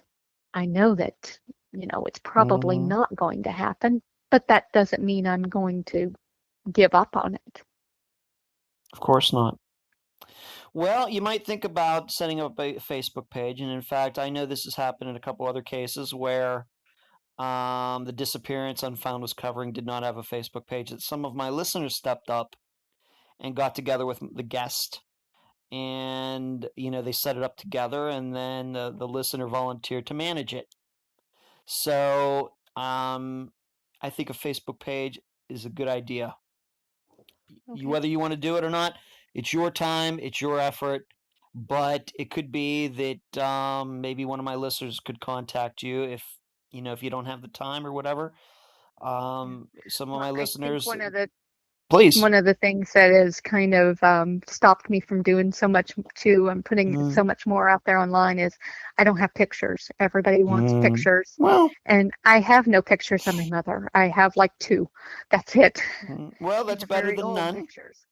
And sometimes just putting the name out there, you know, putting it on Facebook is going to raise the profile automatically if anybody does any searches or anything like that, you know, and we know how many billion people are on Facebook now. And it very well may be that if your mother did run away, that, you know, and if she was pregnant and she had a child, let's say sometime in 1987, that kid's in like 30 or 31 now or whatever it would be, and may say, you know what, that looks oddly like my mother. It happens. You know, you know, my sister recently decided to research her family history. Her husband is doing quite a bit of that, and she's decided she got the DNA kits. What is it? Yep. The 23andMe Yeah. or the other one. What's the other website? Off the top of my head, I can't think of it, but I know. Yeah. Yeah. My sister actually has found a few relatives that we didn't know we had through her DNA, because that's out there online now. And I keep thinking, you know what? I wonder if, you know, maybe some 30-some-odd-year-old person might match her DNA one That would be day. something. It's You happened know, and before. It's happened before, so it's possible. But you know, that's another thing. It's like, wow, you know, there's so many different possibilities that could happen. But you know, there's, like I said, I'm not giving up hope. You know, I think this case, you know, stands as good a chance as some as being solved. I know that chance isn't big, but okay. Darlene, do you have any final words before we complete this interview? No, I don't. I mean, like I said, the only thing I would like to keep an open mind, and I've tried to do that. I really hope that I think you have too. something one day, you know, and maybe somebody out there has information and they just don't know that they have information. You know, maybe it's that one little piece of something that comes up one day. Well, I deeply appreciate you being on this episode of Unfound. Thank you, and thank you very much for taking the time and investigating to listening to my story. So many people have not. Well, I can tell you, Darlene, that we're going to know each other for a long time, and I want to continue to help you with this in any way that I can, my listeners can, the program can. You have my word on that. Thank you. Thank you. You're welcome. And that was my interview with Darlene Green, daughter of Judith Ann Ehmke. I thank her for being on the program. As I mentioned during the interview, I also got to speak to one of Judith's coworkers. This is the woman who Darlene talked about in the interview who asked Darlene about quote unquote the baby. A woman who got to know Judith very well during their night shifts. I spoke to her for about 45 minutes back at the beginning of November. Here's what she had to say. This woman is adamant that Judith was planning to run away. She said Judith was quote unquote making preparations, had allegedly already packed her bags, and that she had told this woman that she had hid her things. In all the time that the two worked together, this woman never met Daryl despite him dropping off and picking up Judith every day Judith worked. Judith mentioned Pat Richardson quite a bit, how good he was to her. Judith claimed to be pregnant, but this woman wasn't sure how Judith knew this. Was it a home pregnancy test, a doctor's visit, missing her period? She doesn't know, and I don't think anybody knows. She and Judith were the only two working at night. After Judith disappeared, a bunch of women where Judith worked thought about going to find Daryl and terrorizing him until he admitted what he did to Judith. However, this woman now believes that Judith ran off, so I don't know quite how to square that. Judith started talking about running away about a month before she disappeared. Judith led this woman to believe she was having an affair. However, despite Judith saying all of these nice things about Pat, this woman is not positive that Pat was the man Judith was having an affair with. Could Judith have been involved with someone else?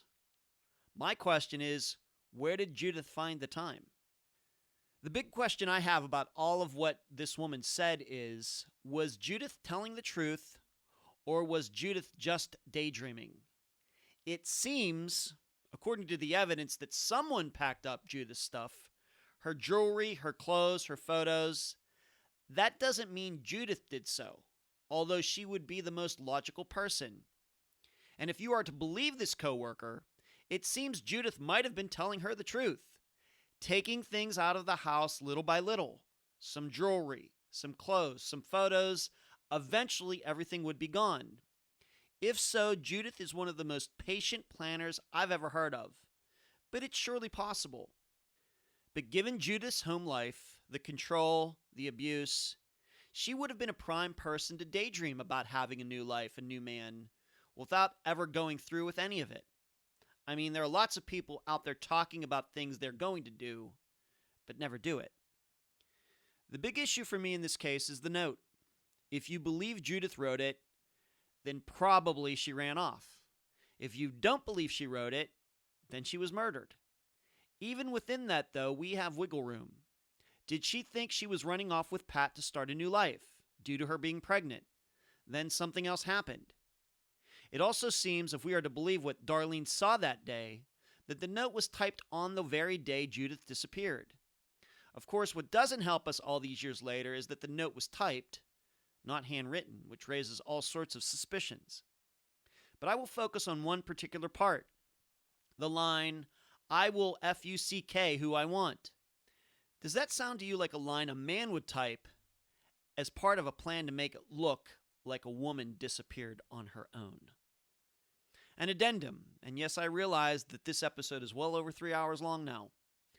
After I wrote the summation you just heard, I was able to reach Pat Richardson and talk to him.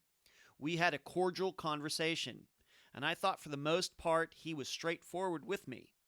The only thing he was somewhat cagey on was whether he had an affair with Judith. He said it was, quote unquote, news to him. Kind of gave me a non-denial denial. And really, that is something I can understand since he is now married. So this is what he had to say concerning many of the major points Darlene and I talked about. Pat had no idea that Judith's clothes were gone. He had no idea that her jewelry was gone. He had no idea about the note that was left behind. He had no idea that the photos were gone. He had no idea that Judith was telling people she was pregnant. I told Darlene about this.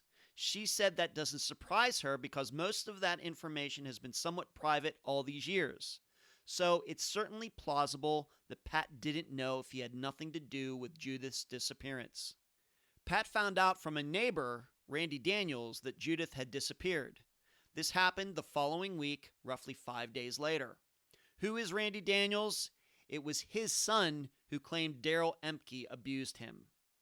Pat says he did not take Judith to get her paycheck the day she disappeared.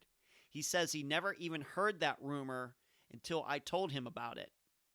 Pat portrayed Daryl much like Darlene did, controlling, abusive, a unique character. Pat knew about the lock on the phone. He knew about how Daryl made his children work, then collected their money, never giving them any. Yes, Judith did come over and wash clothes. He says that only happened, though, when he wasn't home. Pat claims Judith didn't seem like the type of person who would just run off. She surely would have taken her children. Regarding Pat's whereabouts for those 5 days, he was with his brother's wife, and her family, and he spent those 5 days after the day Judith disappeared with them. Pat did not try to push me off the phone. Frankly, I think he would have talked to me for an hour had I wanted to do that. I tell you all that because, as I've said many times before, if I have a chance to talk to people mentioned during an interview, especially if it could be someone who is a person of interest, I will talk to them, and I will have them answer the tough questions like I did with Pat Richardson. It's up to you, the listeners, to determine whether you believe him or anybody else regarding Judith's disappearance. Like I told you at the beginning of this episode, the choice is yours. And that's the program. If you found it informative, please go to the app that you use to listen to Unfound and give this podcast a nice review. I thank you for listening. I'm Ed Densel, and you've been listening to Unfound.